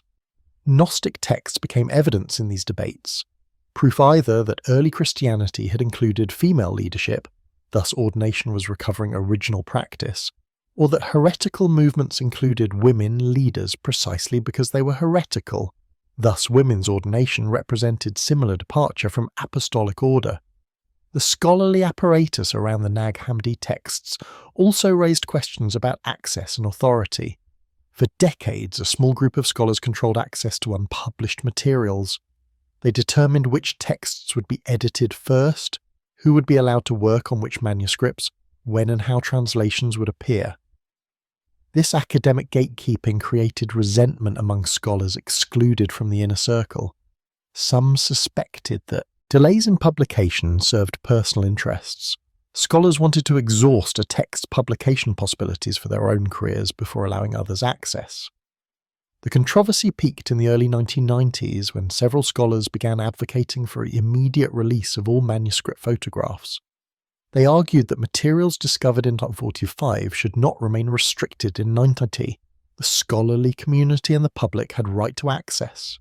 The institutions controlling the materials, The Coptic Museum in Cairo, the Institute for Antiquity and Christianity in Claremont, responded that photographs were coming, but that proper scholarly editions took time to produce. Critics replied that perfect should not be enemy of good. Release photos now and let scholars produce editions rather than holding materials hostage to expensive critical editions only wealthy institutions could afford. The conflict was resolved partly through technology. As digital photography and internet distribution became possible, institutions could release high-resolution images without printing costs. By the late 1990s, comprehensive digital archives of the Nag Hammadi manuscripts were available to scholars worldwide. The democratization of access changed the field. No longer could a small circle control who worked on these texts. Scholars in developing countries, independent researchers, graduate students, all could access the same materials as established authorities. This democratization was both liberating and problematic. More voices entered the conversation, bringing diverse perspectives and methods. But scholarship requires expertise. Not all interpretations are equally valid. The internet also enabled proliferation of sensationalist claims about Gnostic texts, that they proved Jesus was married, that they revealed secrets the Vatican suppressed, that they contained ancient wisdom proving modern spiritual movements. Scholars found themselves battling misinterpretations and conspiracy theories alongside producing serious research. The tension between institutional authority and individual interpretation that characterized ancient Gnosticism thus reappeared in modern scholarship. Who decides what these texts mean? Academic specialists with philological training and historical knowledge? Religious communities whose living traditions relate to the texts? Individual readers encountering them spiritually? The Gnostic answer would have been that gnosis comes through direct experience, making individual insight ultimately authoritative. But scholarship is communal practice requiring standards, methods, and consensus building. The centuries-long silence was breaking, but the resulting conversation was cacophonous rather than harmonious. Multiple voices claimed authority, scholars arguing from expertise, priests defending tradition, seekers following spiritual intuition, popularizers reaching mass audiences. The texts themselves, fragmentary and ambiguous, supported multiple interpretations.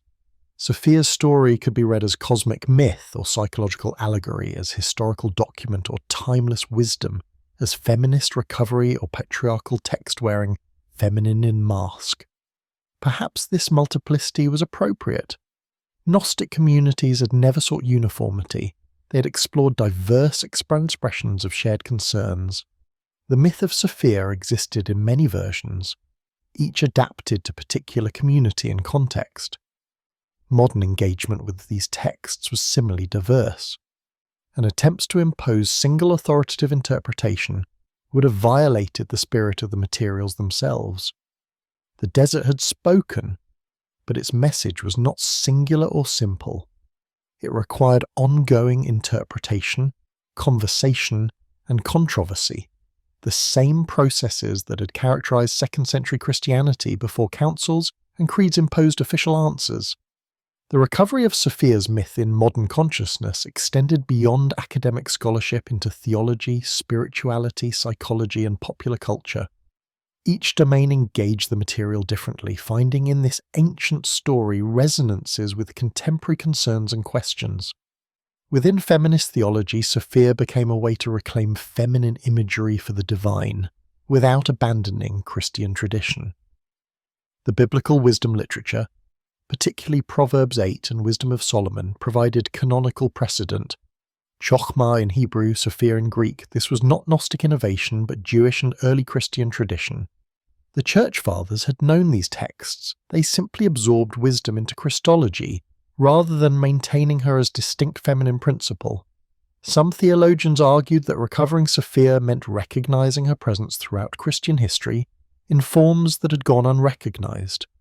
The medieval cult of the Virgin Mary, with its emphasis on Mary as mediatrix and co-redemptrix, could be understood as displaced Sophia piety. Marian titles, seat of wisdom, mirror of justice, mother of divine grace, echoed wisdom's attributes.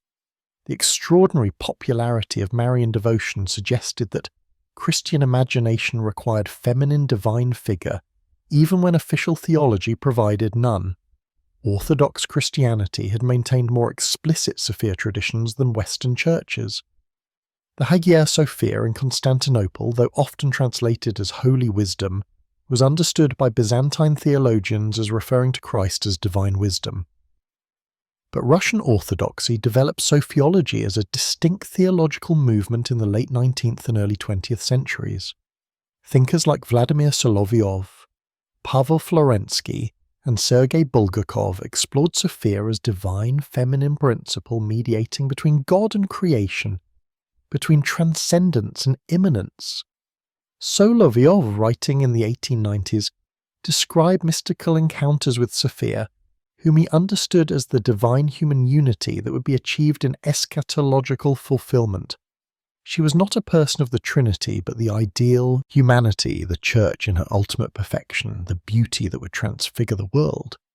Bulgakov developed even more elaborate Sophiology, arguing that Sophia was the divine essence manifested in creation, making her essential to understanding both God and world.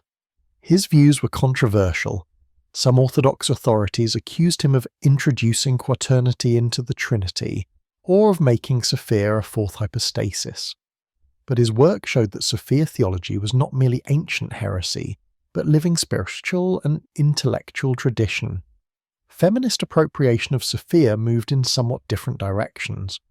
Rather than focusing on mystical or metaphysical speculation, feminist theologians emphasized Sophia as alternative to exclusively masculine God language. If God could be imaged as father and son, why not also as mother and daughter? If divine wisdom was personified as feminine in Scripture, why had this imagery been suppressed in worship and theology? Recovering Sophia meant expanding the ways Christians could speak about and relate to God. Some churches introduced Sophia liturgies that addressed God as Sophia, Creator God, or included hymns to divine wisdom alongside traditional Trinitarian language. Critics charged that this was paganism or goddess worship importing alien elements into Christianity. Defenders argued they were recovering suppressed biblical tradition. The controversy revealed how deeply gendered God language had become embedded in Christian identity. For many believers, masculinizing God was not a cultural accident but theological necessity. They could not imagine God as genuinely feminine without feeling that something essential was being lost or distorted. The psychological appropriation of Sophia's myth proved equally fruitful.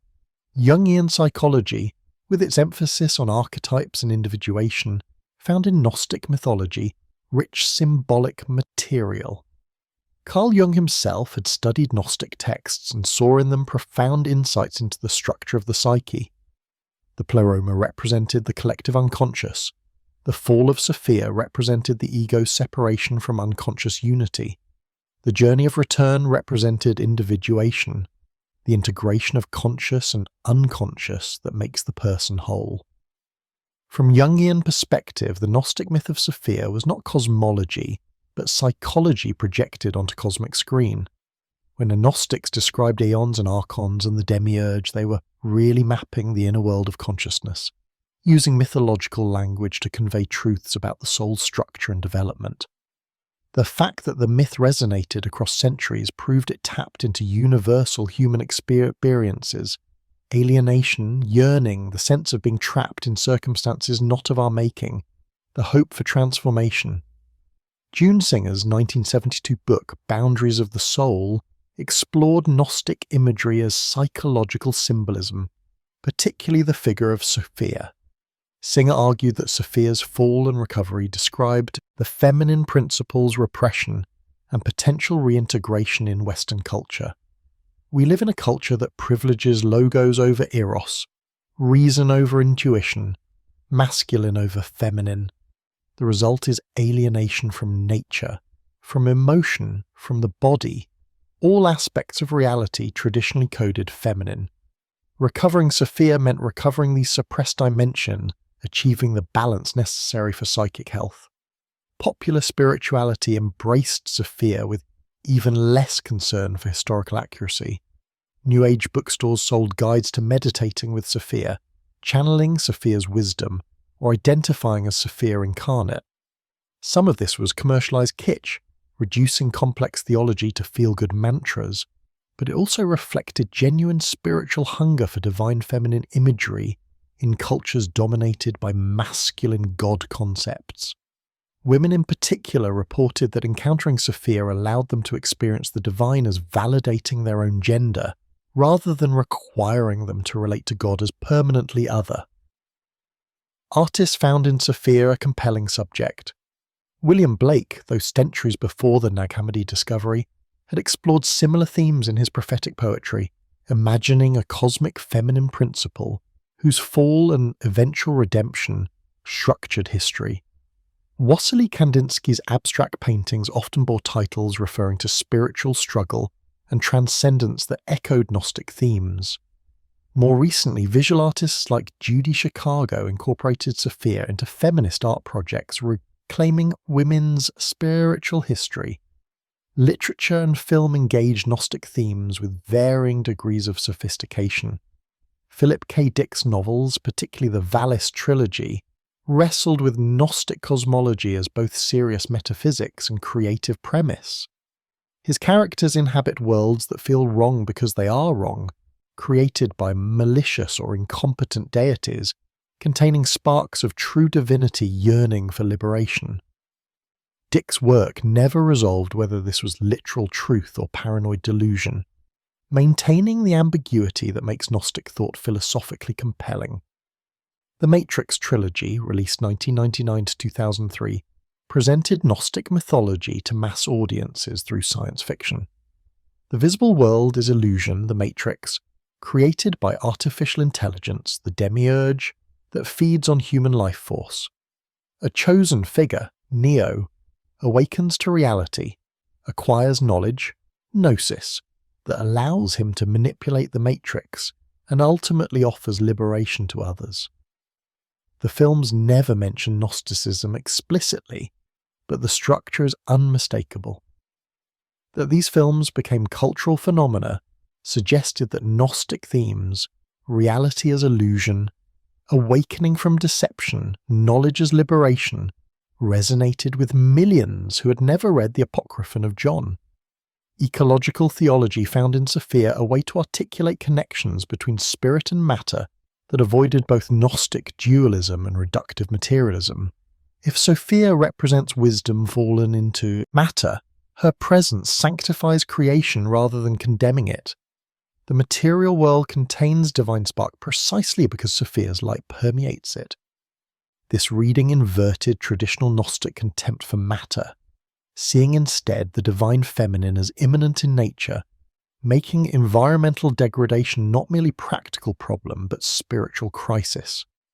Sally McFaig's 93 book The Body of God articulated this ecological theology with sophistication, arguing that the cosmos itself could be understood as God's body, the incarnation writ cosmologically large.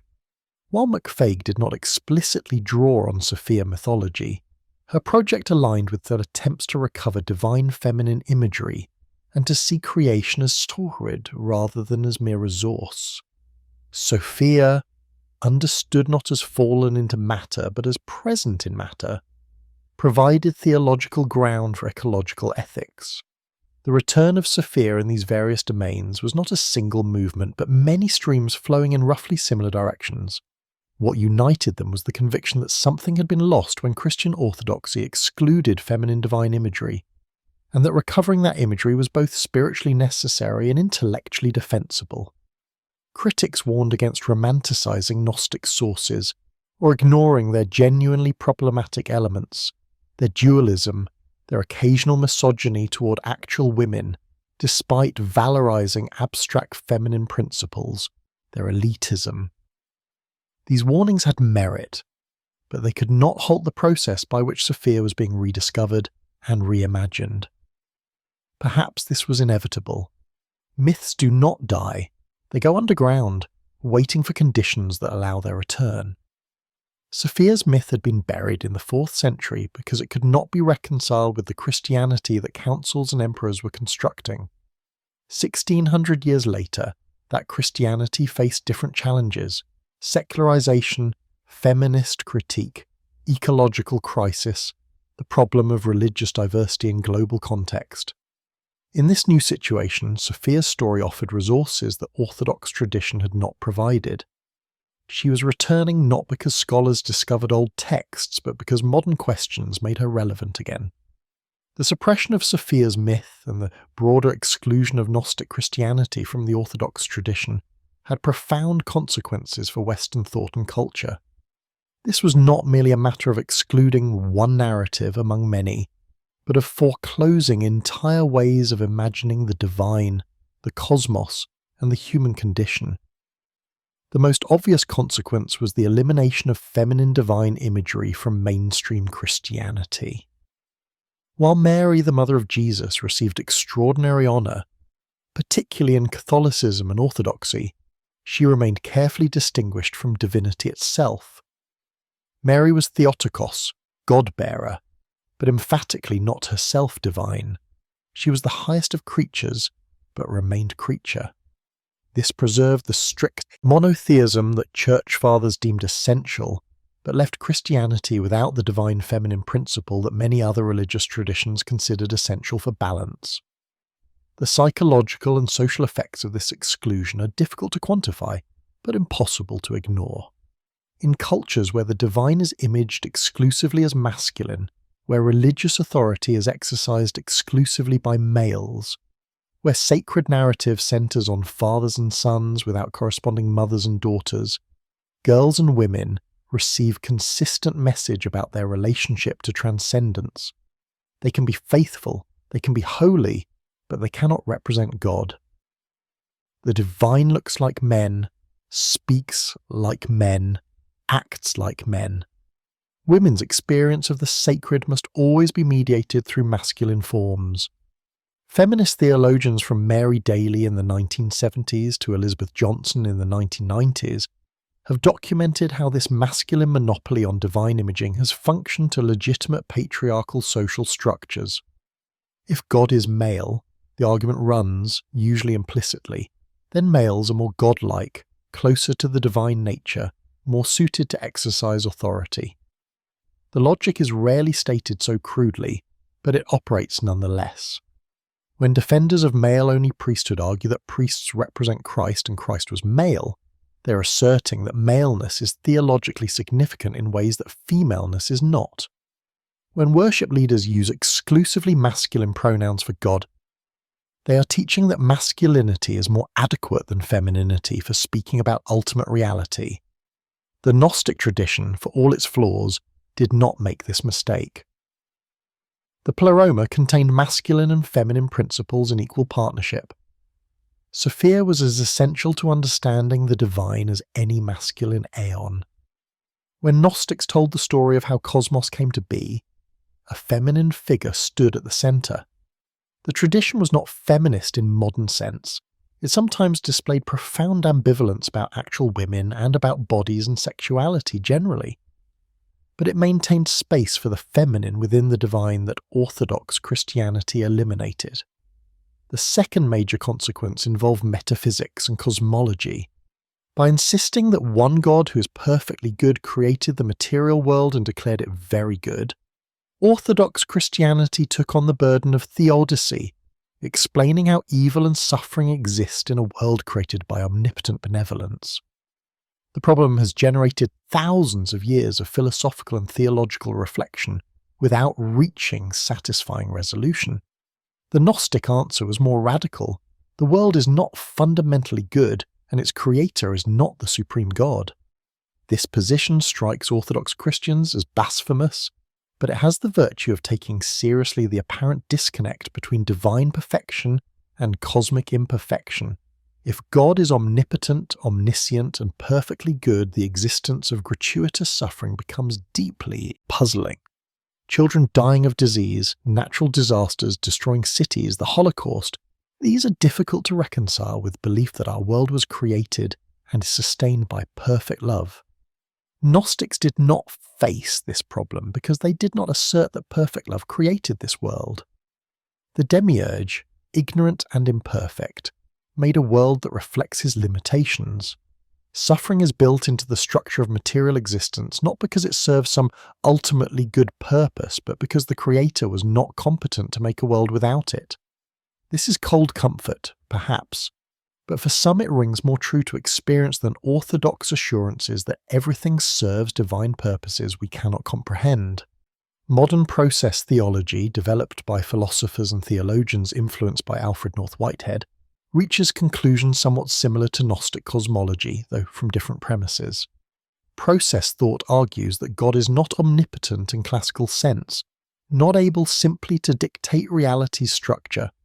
Instead, God works persuasively within a world that has its own integrity and freedom, luring creation toward greater value but unable to prevent genuine evil. This avoids the Gnostic error of making matter inherently bad, while acknowledging that the world contains genuine tragedy not justified by appeal to hidden divine purposes. The third consequence concerns epistemology, how we know what we know about the divine. Orthodox Christianity increasingly located religious authority in institutional structures, bishops, councils, creeds, canon. These provided stability, continuity, mechanisms for resolving disputes. But they also centralized power and made it difficult for individual spiritual experience to challenge official teaching. Gnostic emphasis on gnosis, direct knowledge of the divine accessible through mystical experience, represented an alternative epistemology.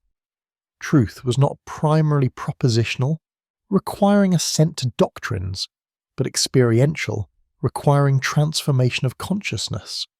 This had democratic implications.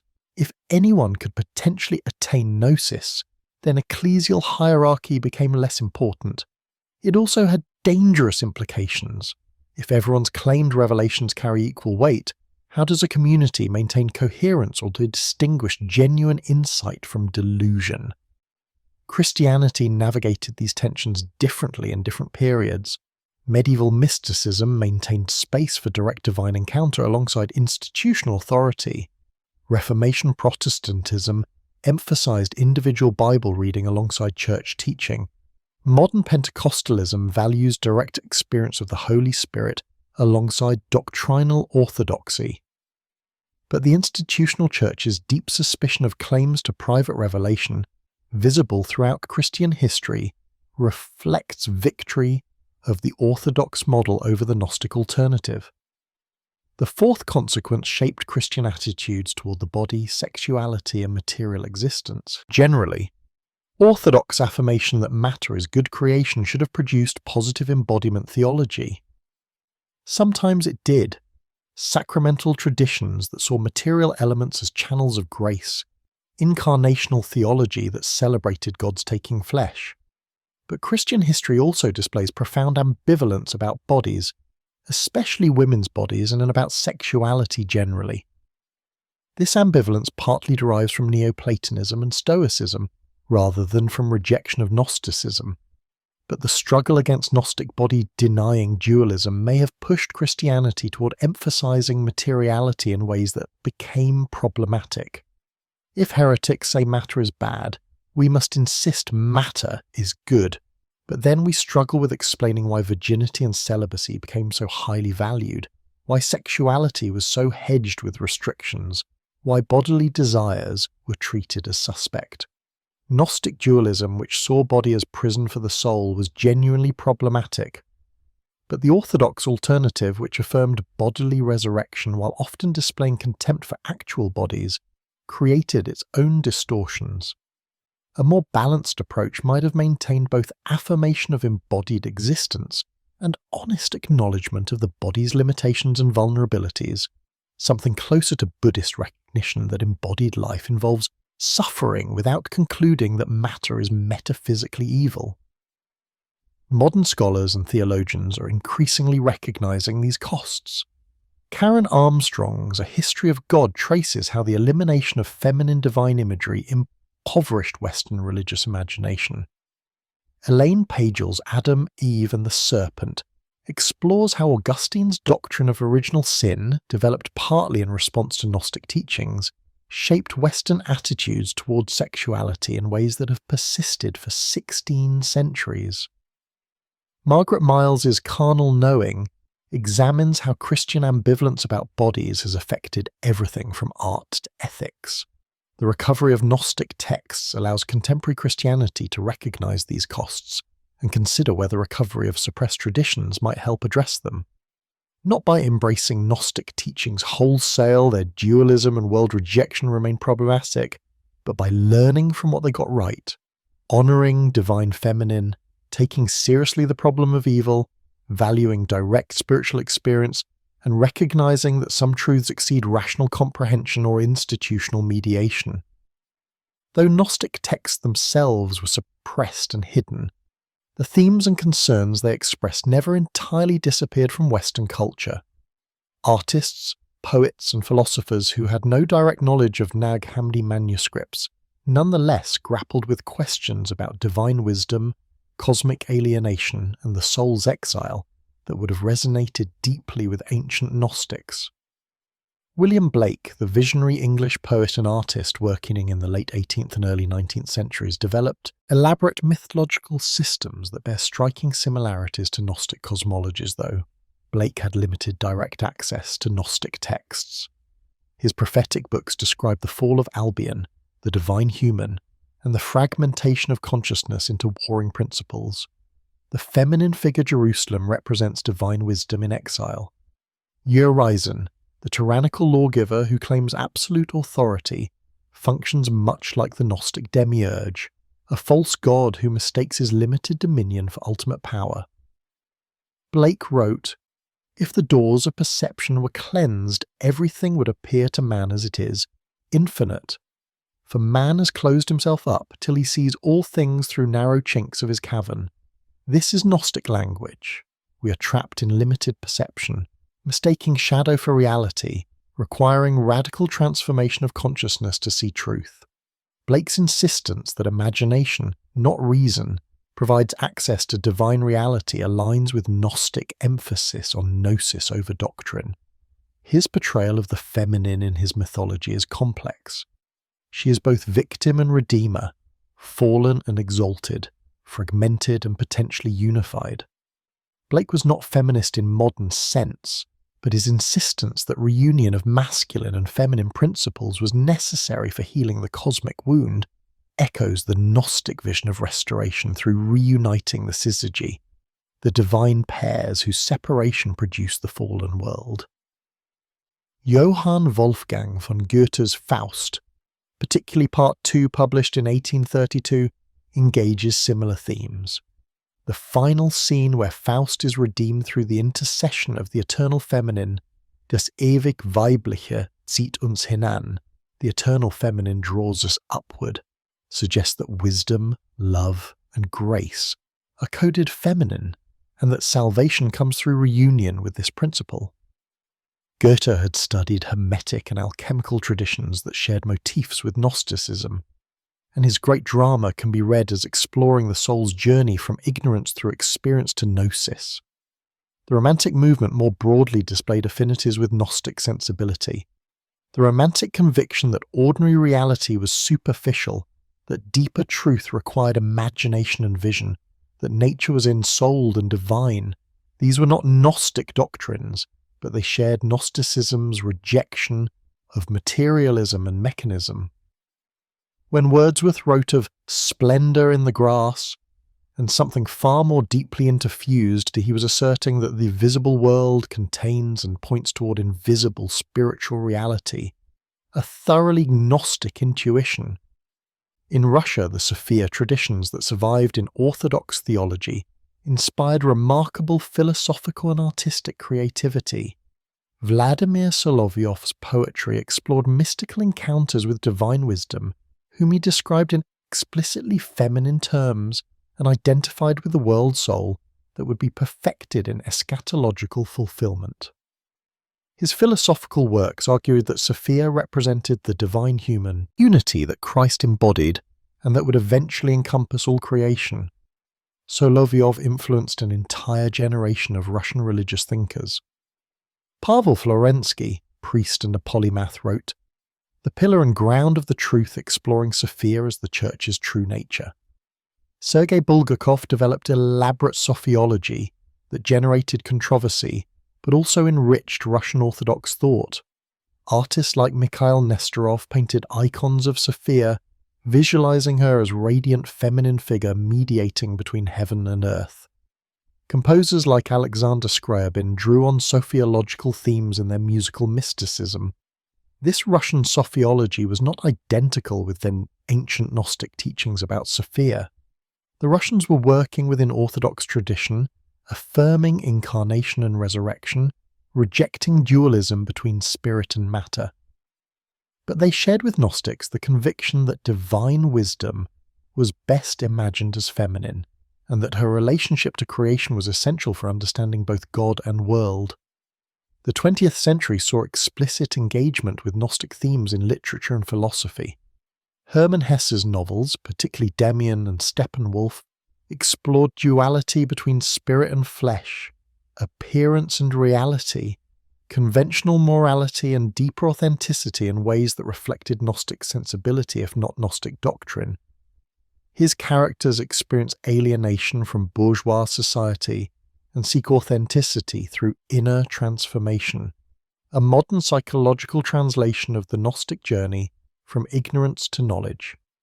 Existentialist philosophy, though atheistic, shared Gnosticism's sense of cosmic alienation.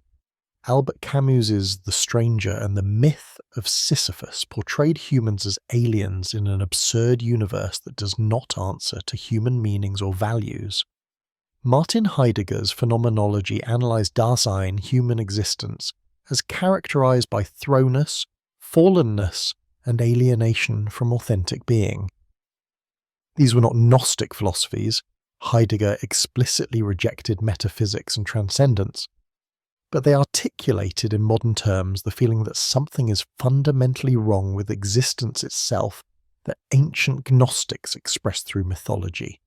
Jorge Luis Borges, the Argentine writer fascinated by philosophy and theology, incorporated Gnostic themes into his labyrinthine fictions. Stories like The Library of Babel and Clone, Uqbar, Orbis Tertius portrayed reality as textual or ideational, created by incomprehensible powers, perhaps malevolent, possibly infinite. Borges's universe is a library or a book written by God, but a God who may be mad or absent or multiple. This is Gnostic sensibility filtered through 20th century literary modernism. Philip K. Dick took this further into explicit engagement with Gnostic cosmology. His novels repeatedly explored the question of reality's nature. Is the world we experience genuine or simulation? Are we free or programmed? Is the deity we worship the true God or a false demiurge? Dick's later work became increasingly explicit about these connections. His posthumously published exegesis runs to thousands of pages of theological speculation attempting to determine whether he had experienced genuine gnosis or had simply gone mad.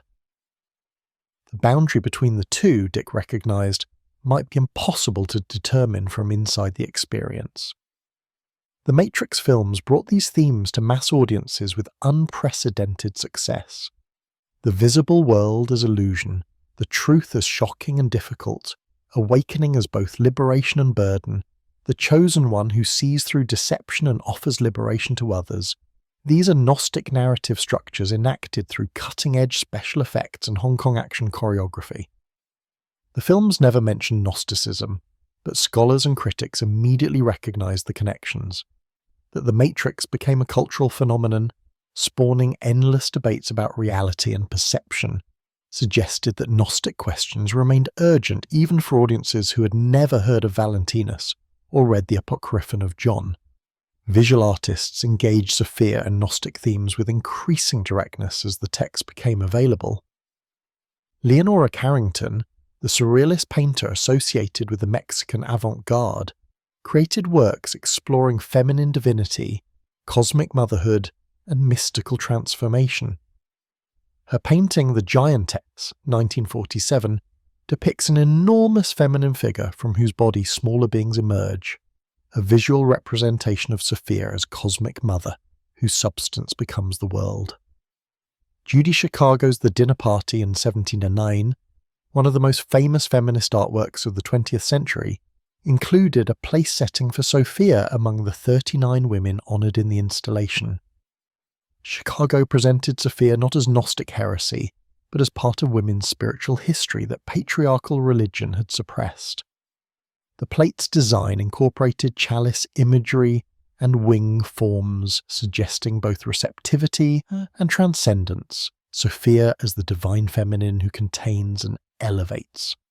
Contemporary icon painters, particularly those working in Orthodox traditions, have created Sophia icons that draw on ancient Byzantine models while incorporating modern sensibilities. These icons typically show a feminine figure with wings, often holding a scroll or standing on a cosmic throne, surrounded by symbols of creation and divine attributes. They are not worship of a goddess. Orthodox theology firmly maintains that Sophia is an attribute or energy of God, not a separate divinity, but they provide visual focus for meditation on divine wisdom in feminine form. Music, too, has engaged these themes. John Tavener, the British Orthodox composer, created works like The Protecting Veil and The Myrrh-Bearer, exploring feminine aspects of the sacred within Orthodox framework.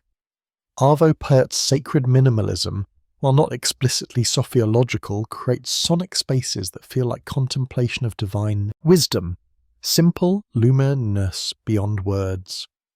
Sofia Gubaidulina, the Russian composer, has incorporated Sophia themes into several major works, understanding her as the creative principle that music itself embodies.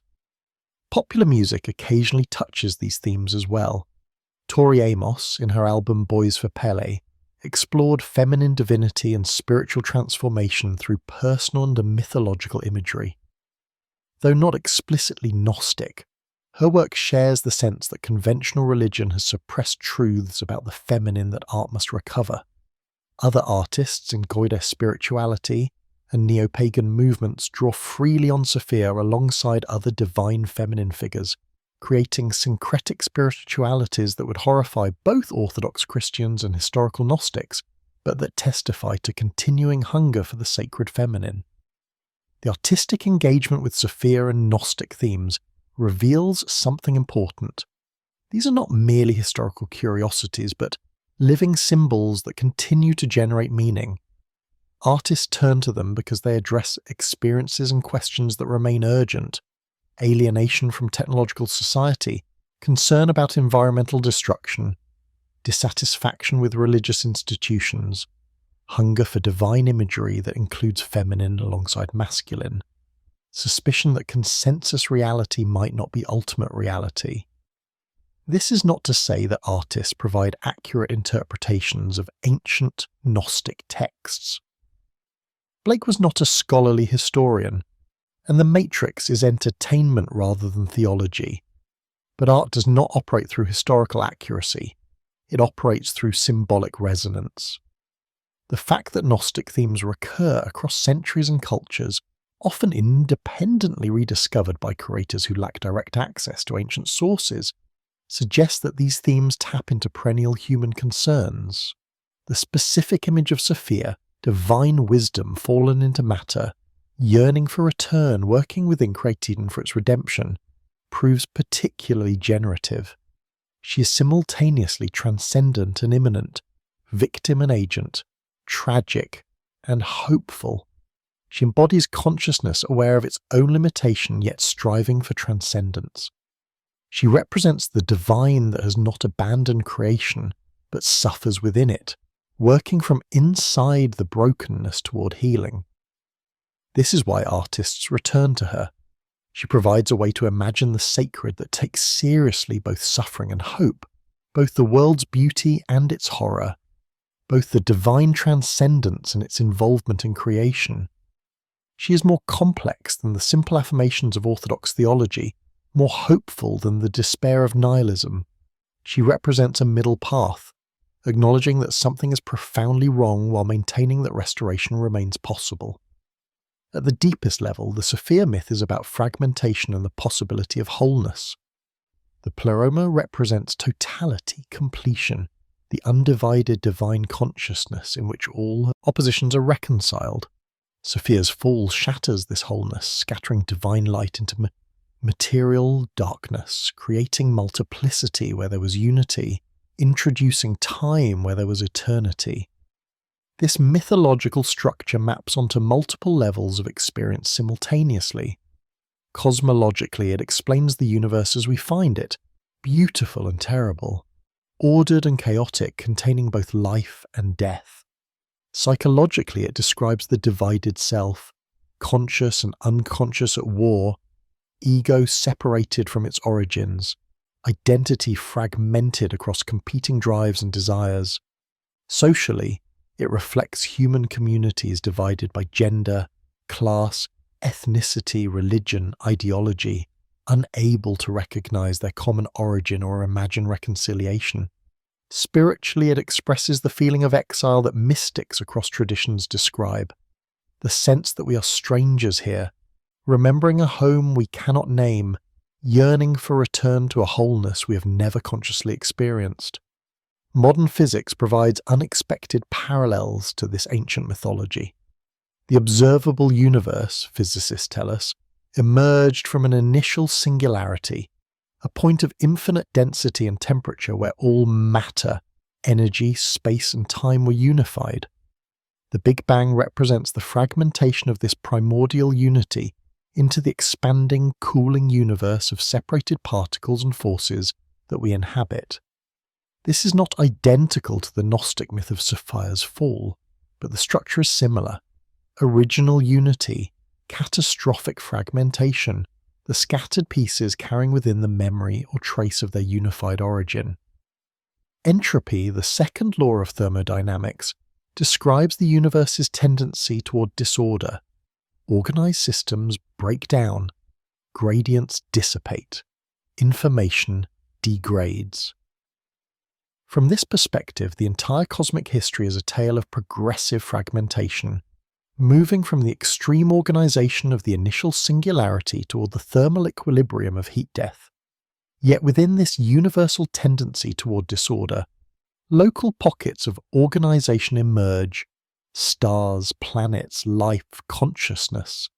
These represent temporary victories over entropy, brief reversals of the universal trend.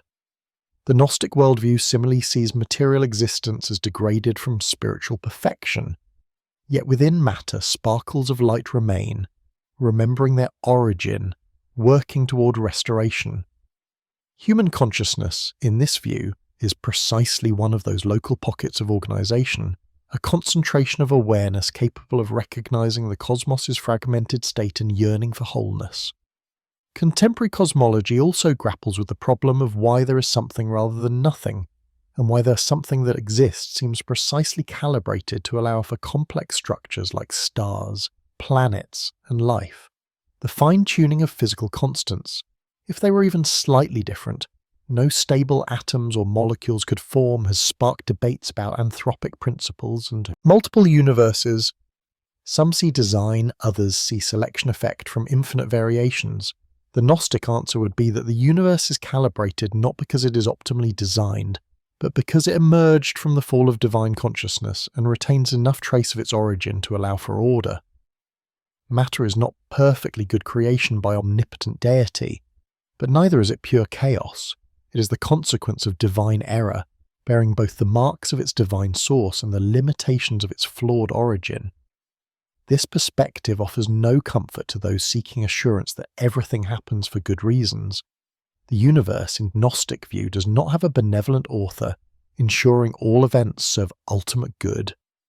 Suffering is not meaningful. It is simply the consequence of existence in a fallen cosmos. But this grim assessment is balanced by the promise that restoration is possible, that the fragments can be gathered, that consciousness capable of gnosis participates in healing the cosmic wound.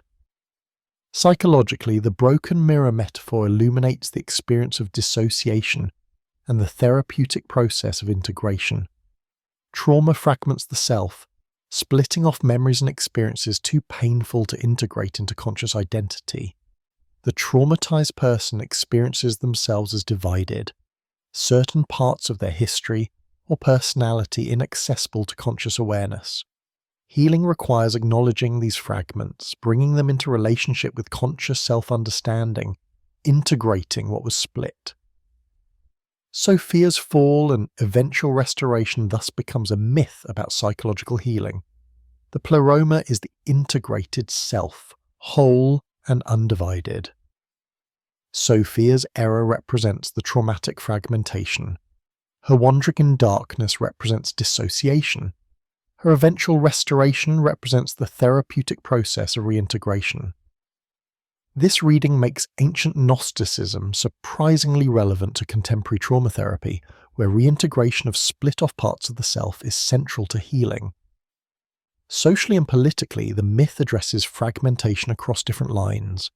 Patriarchal structures divide humanity by gender, creating hierarchies where masculine is valued over feminine, reason over emotion, culture over nature. The suppression of Sophia represents this fragmentation. The divine itself is imagined as purely masculine, and this feminine is relegated to derivative or subordinate status. Healing this fragmentation requires recovering the feminine not as subordinate to masculine but as equal partner, essential complement, co-creator of wholeness. Similarly, racism, nationalism, religious tribalism all represent the fragmentation of human community into hostile groups that deny their common origin. The myth of all humans containing sparks of divine light that derive from Sophia's fragmentation implies a fundamental equality and kinship that transcends superficial differences.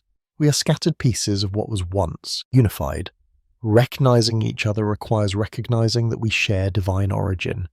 The ecological crisis represents perhaps the most urgent contemporary manifestation of cosmic fragmentation.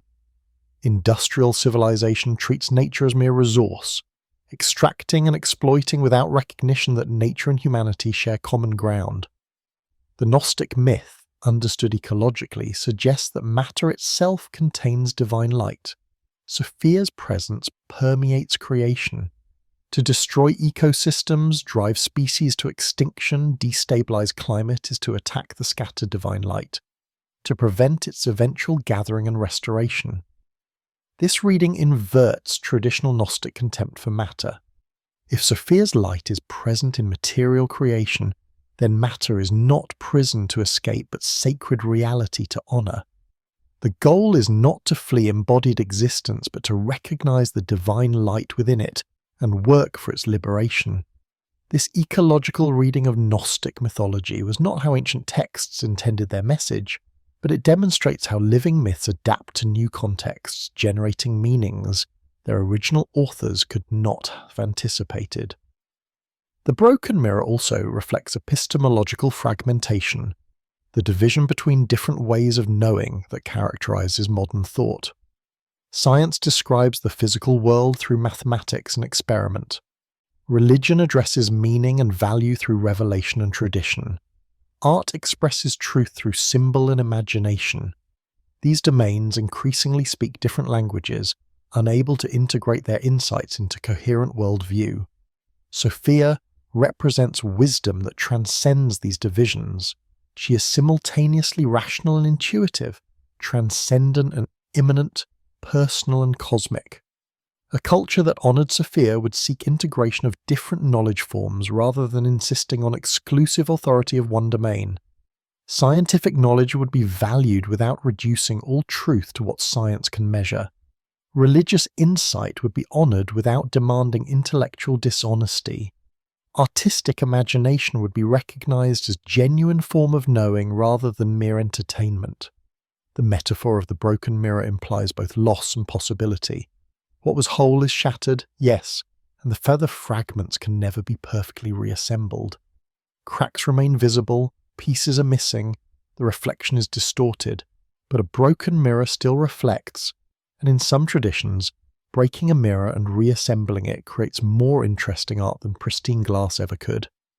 The Japanese art of kintsugi repairs broken pottery with gold, making the cracks part of the object's beauty rather than flaws to hide.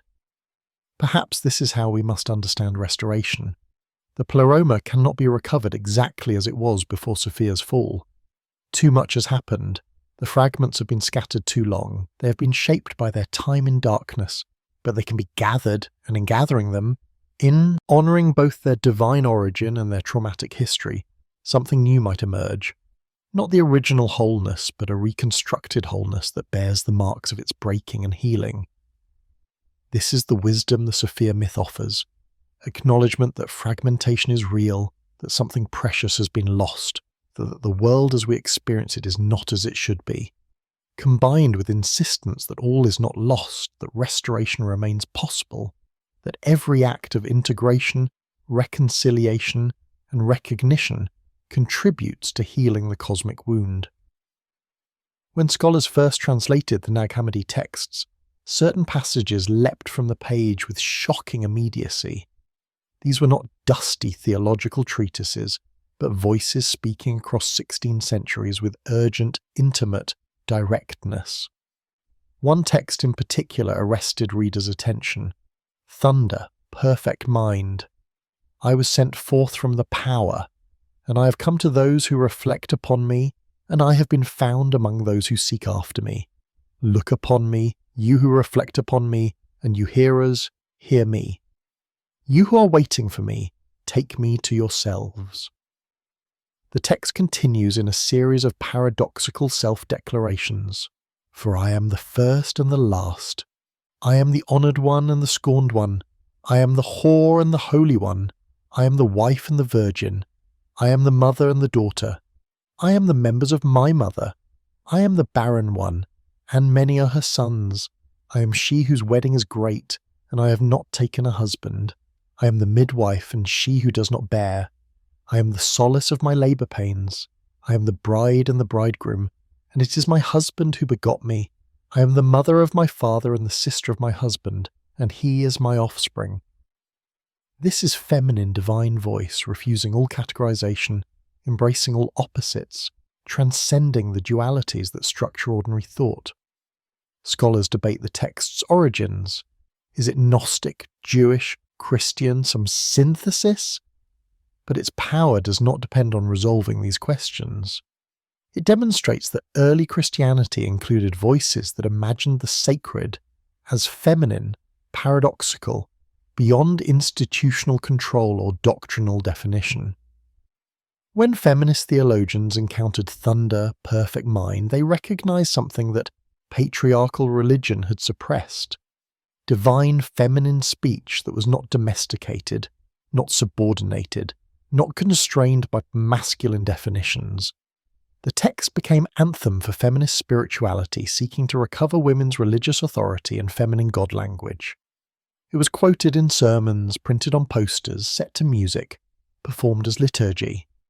The Gospel of Thomas offered different but equally compelling voice.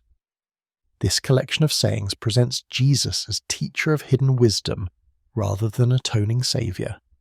Saying 70. If you bring forth what is within you, what you have will save you. If you do not have that within you, what you do not have within you will kill you. This is gnosis as self-knowledge, salvation through discovering the divine spark within rather than through external saviour. Saying 113 has the disciples ask when the kingdom will come, and Jesus responds, it will not come by waiting for it. It will not be a matter of saying, here it is or there it is. Rather, the kingdom of the Father is spread out upon the earth, and people do not see it. This saying resonated with modern readers seeking spirituality beyond institutional religion. The kingdom is here now, requiring not future apocalypse, but present awareness. Salvation is not distant reward, but immediate possibility for those who can see. These ancient voices spoke to contemporary concerns in ways their authors could not have anticipated. Late 20th century Western culture was characterized by declining trust in institutions, hunger for direct experience over mediated authority, suspicion of exclusive truth claims, and desire for spiritual paths that honored individual journey.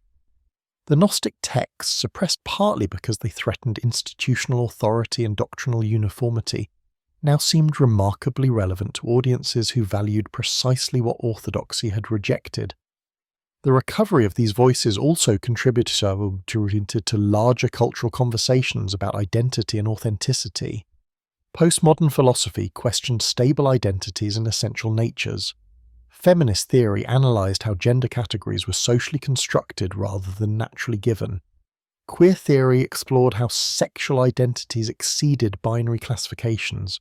In this context, Thunder Perfect Mind's embrace of paradox and refusal of stable categories seemed prophetic rather than confused. I am knowledge and ignorance. I am shame and boldness. I am shameless. I am ashamed. I am strength and I am fear. I am war and peace. This is not confusion but sophisticated recognition that divine reality transcends human categories. The feminine voice speaking these paradoxes claims authority precisely through refusing the demand for consistency that patriarchal theology requires.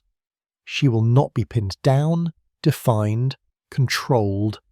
She is what she is, and human language can only gesture toward her through contradiction. The text structure performs its theology.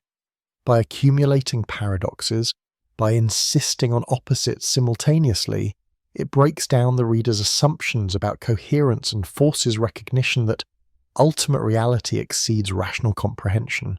This is not anti-rational, but trans-rational, acknowledging reason's limits while working at and beyond those limits. Other texts from Nag Hammadi offer different voices and perspectives. The Gospel of Mary portrayed Jesus' relationship with Mary Magdalene as one of intimate spiritual partnership, with Mary receiving teachings that the male disciples did not. When Peter objects, did he really speak with a woman without our knowledge? Are we to turn about and all listen to her? Did he prefer her to us? Levi responds, Peter, you have always been hot-tempered. Now I see you contending against the woman like the adversaries. But if the Saviour made her worthy, who are you indeed to reject her? This exchange, preserved in fragmentary Coptic manuscript from the 5th century, testified to conflict over women's authority in early Christianity.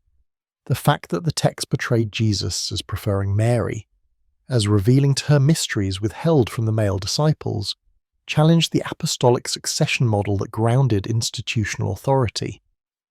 If Mary received primary revelation, why should Peter's successors exercise exclusive leadership? The dialogue of the Saviour presented Mary Magdalene alongside Thomas and Matthew as Jesus' chief questioners and students. She is not silent or subordinate, but active participant in theological dialogue. At one point the text describes her as woman who understood completely. This stands in sharp contrast to canonical Gospels, where women are witnesses to resurrection, but not theological interlocutors. These texts did not prove that historical Jesus elevated women to equality with men. Scholars remain divided on that question, but they proved that some early Christian communities honoured women's spiritual authority and produced texts reflecting that honour. The fact that these texts were suppressed while Gospels portraying women in more limited roles were canonised was not theologically neutral. It represented choices about whose voices would be heard, whose experiences validated, whose authority recognised. The recovery of suppressed voices had political dimensions beyond gender. The Testimony of Truth, a polemic text from Nag Hammadi, attacked bishops and deacons as false teachers who led believers astray through empty rituals and false promises. It portrayed institutional Christianity as itself a work of the demiurge, trapping people in material religion rather than liberating them through gnosis. This radical anti-institutionalism found new audiences in late 20th century among people disillusioned with religious institutions' complicity and oppression. The Gospel of Judas, discovered in 1978 and published in 2006, presented the notorious betrayer as Jesus' most faithful disciple, the only one who understood Jesus' mission. By betraying Jesus to the authorities, Judas enabled the crucifixion that would liberate Jesus from his physical body.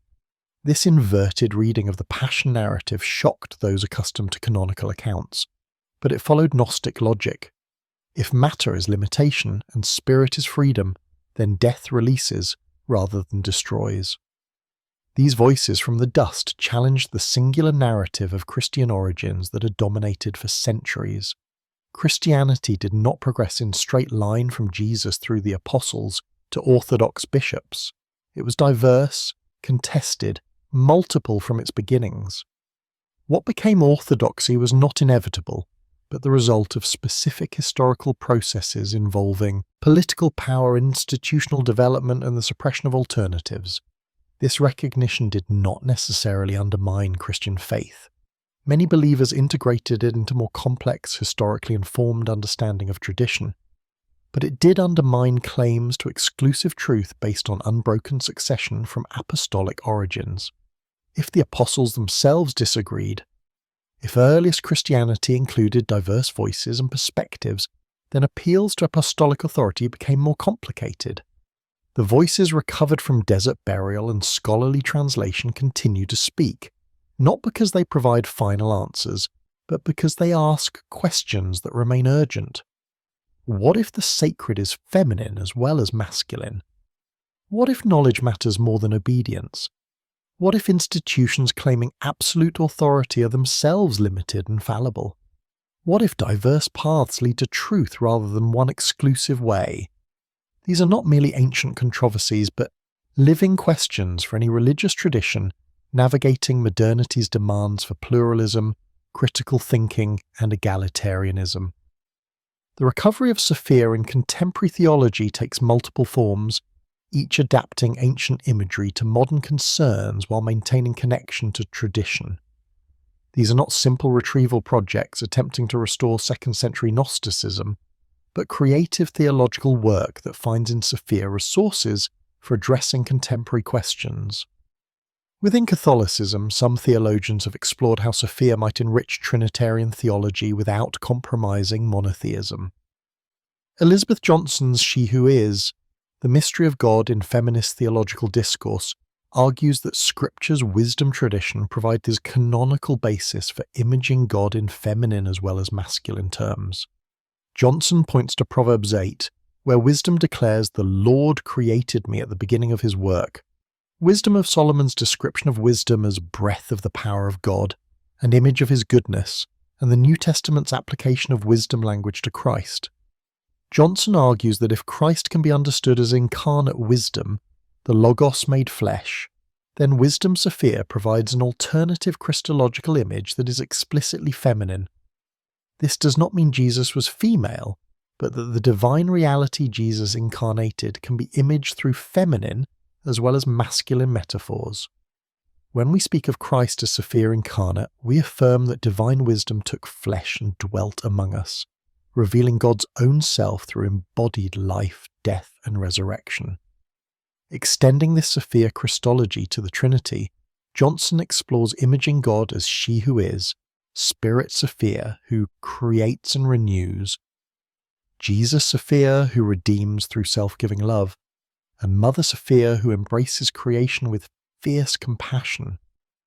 This is not triple goddess worship, but recognition that if God transcends gender, then no single gender adequately images divine reality, and systematic use of masculine language alone distorts understanding. Orthodox theology has maintained Sophia traditions more continuously than Western Christianity, though with significant diversity and controversy. The dedication of Constantinople's great cathedral to Hagia Sophia, Holy Wisdom, testify to early Byzantine Sophia devotion. Russian Sophiology in the 19th and 20th centuries developed elaborate theologies seeing Sophia as divine essence manifested in creation, linking her to Mariology, ecclesiology, and eschatology. Contemporary Orthodox theologians like Paul Evdokimov and Sergei Bulgakov, though Bulgakov's work remains controversial, have explored how Sophia helps articulate the relationship between divine transcendence and immanence. God utterly transcends creation in essence, yet God is present within creation through energies or operations that can be experienced and participated in. Sophia represents this divine presence within creation without compromising divine transcendence. She is how God relates to and acts within the world while remaining infinitely beyond it. Some Orthodox thinkers connect Sophia to the Theotokos, Mary the God-bearer. Mary's obedience reversed Eve's disobedience. Her fiat-enabled incarnation, her participation in redemption, makes her co-operator with Christ. When the Church honours Mary with titles like Seat of Wisdom or Mother of Divine Grace, it recognises her as human manifestation of divine wisdom, the created person who most fully embodied Sophia's qualities of receptivity, discernment and life-giving love. Ecological theology has found in Sophia resources for articulating creation's sacredness without pantheism. If Sophia represents divine wisdom permeating creation, then the natural world is not mere matter to exploit but sacred presence to honour. The World Council of Churches' programs on justice, peace and the integrity of creation have sometimes drawn on Sophia imagery to ground ecological ethics in theological vision. Sally McFague's work exemplifies this approach. Without explicitly calling herself Sophiological, McFague develops ecological theology that sees the cosmos as God's body, making environmental degradation an assault on his divine reality itself. This moves beyond stewardship models, humans managing God's property responsibly, to panentheism, all things existing within divine life, while God exceeds all things. Sophia, understood as divine wisdom incarnate in creation, provides theological language for this vision. Feminist theology continues to develop Sophia Christology and theology in various directions. Some feminists focus on recovering wisdom traditions within Scripture and early Christianity, showing that feminine divine imagery is biblically grounded rather than innovative.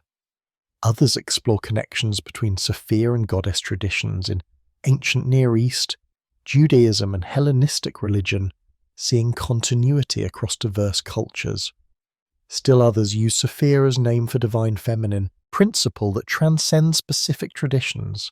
Rosemary Radford Ruther's work integrates Sophia with prophetic tradition, seeing Sophia as voice calling for justice, challenging oppressive powers, speaking truth to empire. This politically engaged Sophia is not abstract principle, but concrete presence in liberation movements. When women organise against patriarchy, when communities resist injustice, when prophetic voices challenge corrupt institutions, their Sophia acts, as she did when Jesus overturned tables in the temple and denounced religious hypocrisy. Process theology, influenced by Alfred North Whitehead, finds in Sophia language for articulating how God relates to the world.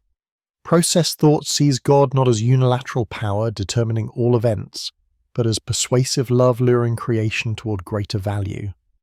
God suffers with creation, feels each moment's experiences, integrates them into divine life, and offers new possibilities for the next moment. This dynamic, relational, suffering God resonates with Sophia's story, falling into matter, suffering within creation, working from inside limitation toward redemption. Catherine Keller's Face of the Deep draws on both process theology and Gnostic texts to develop what she calls theopoetics, a way of speaking about God that embraces multiplicity, ambiguity, and becoming rather than insisting on singular, clear, static definitions. Keller finds in Sophia and related feminine divine figures like Tiamat resources for imagining creation as process of divine self-differentiation rather than ex nihilo command. God creates by becoming differentiated, entering into relationship, risking limitation, much as Sophia fell by reaching toward the unknown. Liberation theologies in Latin America, Asia and Africa have sometimes incorporated Sophia imagery, particularly when seeking indigenous or culturally relevant God language. Filipino theology explores connections between Sophia and Babylon, indigenous spiritual leaders who were predominantly female. Latin American women's theology connects Sophia to indigenous goddess figures and to Mary devotion in popular Catholicism, creating syncretic spiritualities that honour women's experiences and agency. Interfaith dialogue has found Sophia useful as meeting point across religious traditions. Jewish, Christian, and Islamic traditions all maintain wisdom literature and personification of divine wisdom in feminine form. Chokmah in Hebrew scripture, Sophia in Christian texts, and various female divine attributes in Sufi mysticism. These shared themes provide common ground for conversation about the feminine divine across Abrahamic traditions. Buddhist-Christian dialogue sometimes explores connections between Sophia and Prajna, the perfection of wisdom in Mahayana Buddhism. Both represent wisdom as feminine principle, both associate wisdom with compassion, both see ignorance as fundamental problem and knowledge wisdom as key to transformation. The parallels are not exact. Buddhist Prajna is uncreated absolute, while Sophia is emanation from God, but they suggest universal human intuition that wisdom transcends masculine categories. Contemporary worship incorporates Sophia in various ways, from tentative to bold. Some liturgies include occasional prayers addressing Sophia God or holy wisdom, alongside traditional father-son language. Others create entire services celebrating divine feminine, using wisdom literature readings, sophiological prayers, and hymns to holy wisdom.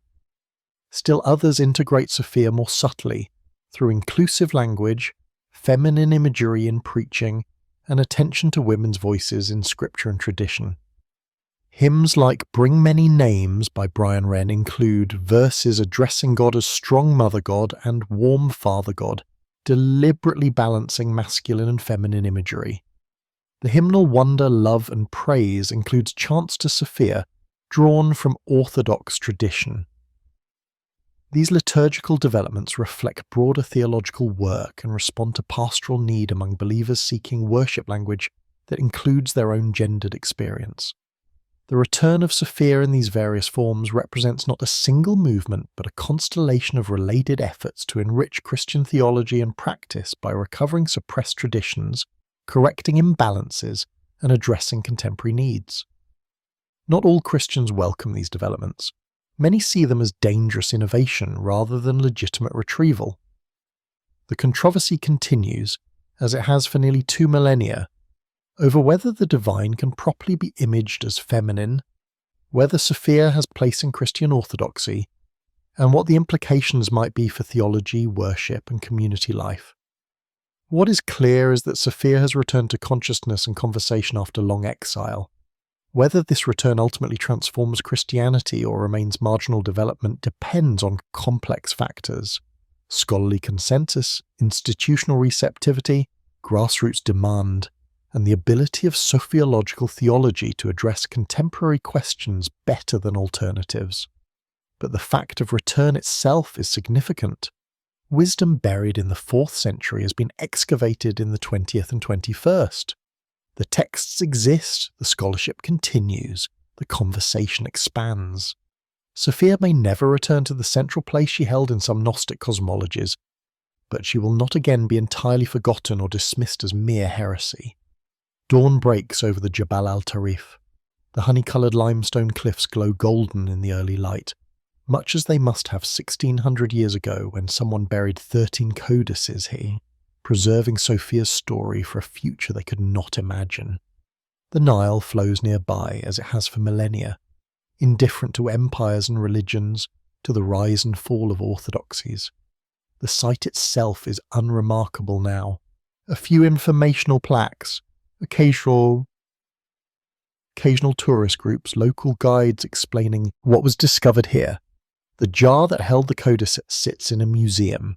The manuscripts themselves are dispersed, most in Cairo's Coptic Museum, one in Zurich, photographs and translations circulating globally through digital networks that would seem like magic to the scribes who copied these texts by lamplight. But something intangible remains. This is a place where the suppressed refuse to die, where wisdom buried in hope of eventual resurrection actually did rise again, where the long arc of history bent, however slightly, toward recovery and recognition rather than final erasure. Sophia's story, in all its variations across Gnostic texts and contemporary interpretations, is fundamentally about this refusal to accept erasure. She falls from the pleroma, yes. She wanders in darkness, yes. She suffers under the Archon's attacks, yes. But she never stops yearning for return. Her lamentations express anguish but also persistence. She calls out to the light even when she cannot see it. She maintains a memory of her origin even in the depths of matter and chaos. And eventually, according to the texts, salvation comes, not because she earned it, but because her persistent desire for return is itself the path of return. This is not just cosmic mythology, but existential truth. We forget our origins, we become lost in matter and time, we suffer alienation from our deepest selves and from the sacred ground of existence. But the capacity to recognize this condition, to name it as exile, to yearn for something more, this itself participates in healing. Consciousness of the wound is first step toward its treatment. The suppression of Sophia's myth and Gnostic Christianity more broadly represented an attempt to foreclose certain questions and certain answers. If you eliminate the divine feminine from Christian cosmology, you eliminate one way of imagining God. If you reject the idea that matter resulted from divine error, you commit yourself to reconciling omnipotent goodness with manifest evil through intellectual gymnastics that never quite satisfy. If you locate religious authority exclusively in institutions, you suppress individual claims to direct spiritual knowledge that might challenge that authority. But suppression is never perfect. Myths go underground, but they do not die. Texts are buried, but they do not dissolve. Questions are declared settled, but they keep arising in new generations. What was rejected returns, demanding recognition. The 20th and 21st centuries have witnessed remarkable returns.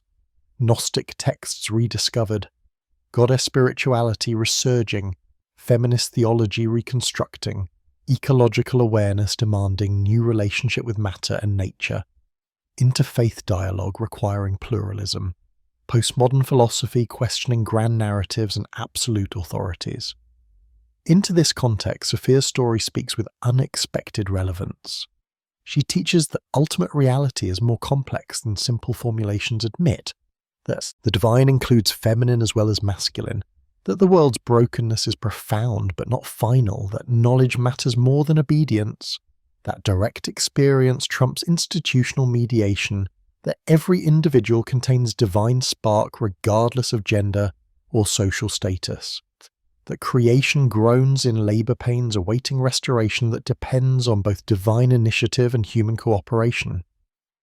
These are not comfortable teachings for institutions invested in hierarchy, clarity and control.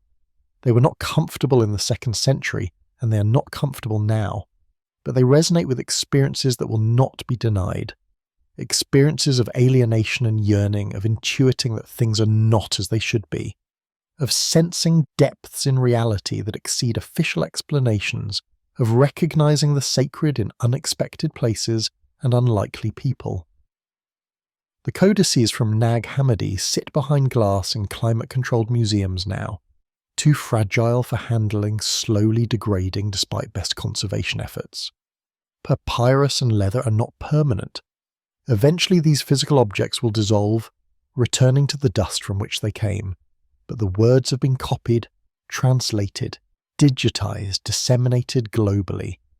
They exist now in forms that ancient scribes could never have imagined, but would surely have welcomed. Forms that make suppression nearly impossible, that democratize access, that enable conversation across cultures and centuries. Sophia's exile continues in some sense. Mainstream Christian theology still marginalizes the divine feminine. Patriarchal structures still dominate religious institutions. The world still suffers, and simple theodicies still fail to satisfy. Matter is still experienced as limitation, and spirit still yearns for transcendence. The broken mirror has not been perfectly restored. But the exile is not absolute. Her story is known. Her name is spoken. Communities gather to honor divine wisdom in feminine form. Theologians integrate her into systematic thought. Artists create images of her. Seekers find in her myth illumination of their own spiritual journeys. She has returned, not to the central place she held in Gnostic cosmologies, but to a place nonetheless, a presence in contemporary consciousness, a resource for those seeking language and imagery for their experiences of the sacred. The universe, according to the ancient Gnostic texts, awaits restoration, the gathering of scattered light, the healing of cosmic wound, the return of Sophia to the pleroma, bringing with her all the souls she mothered. This is eschatological vision, not yet realized, still in process. Every act of recognition, every integration of what was split, every reconciliation of opposites, every honoring of the feminine alongside the masculine contributes to this cosmic restoration. We cannot know if this myth describes literal metaphysical reality, or if it is symbolic language for psychological and social truths. Perhaps the question itself is false dichotomy, and myth operates on multiple levels simultaneously, true cosmologically and psychologically and socially, or true in none of these ways but still powerfully illuminating, generating meaning across centuries. What we can say is that the myth endures. It survives suppression, burial, and 1600 years of silence.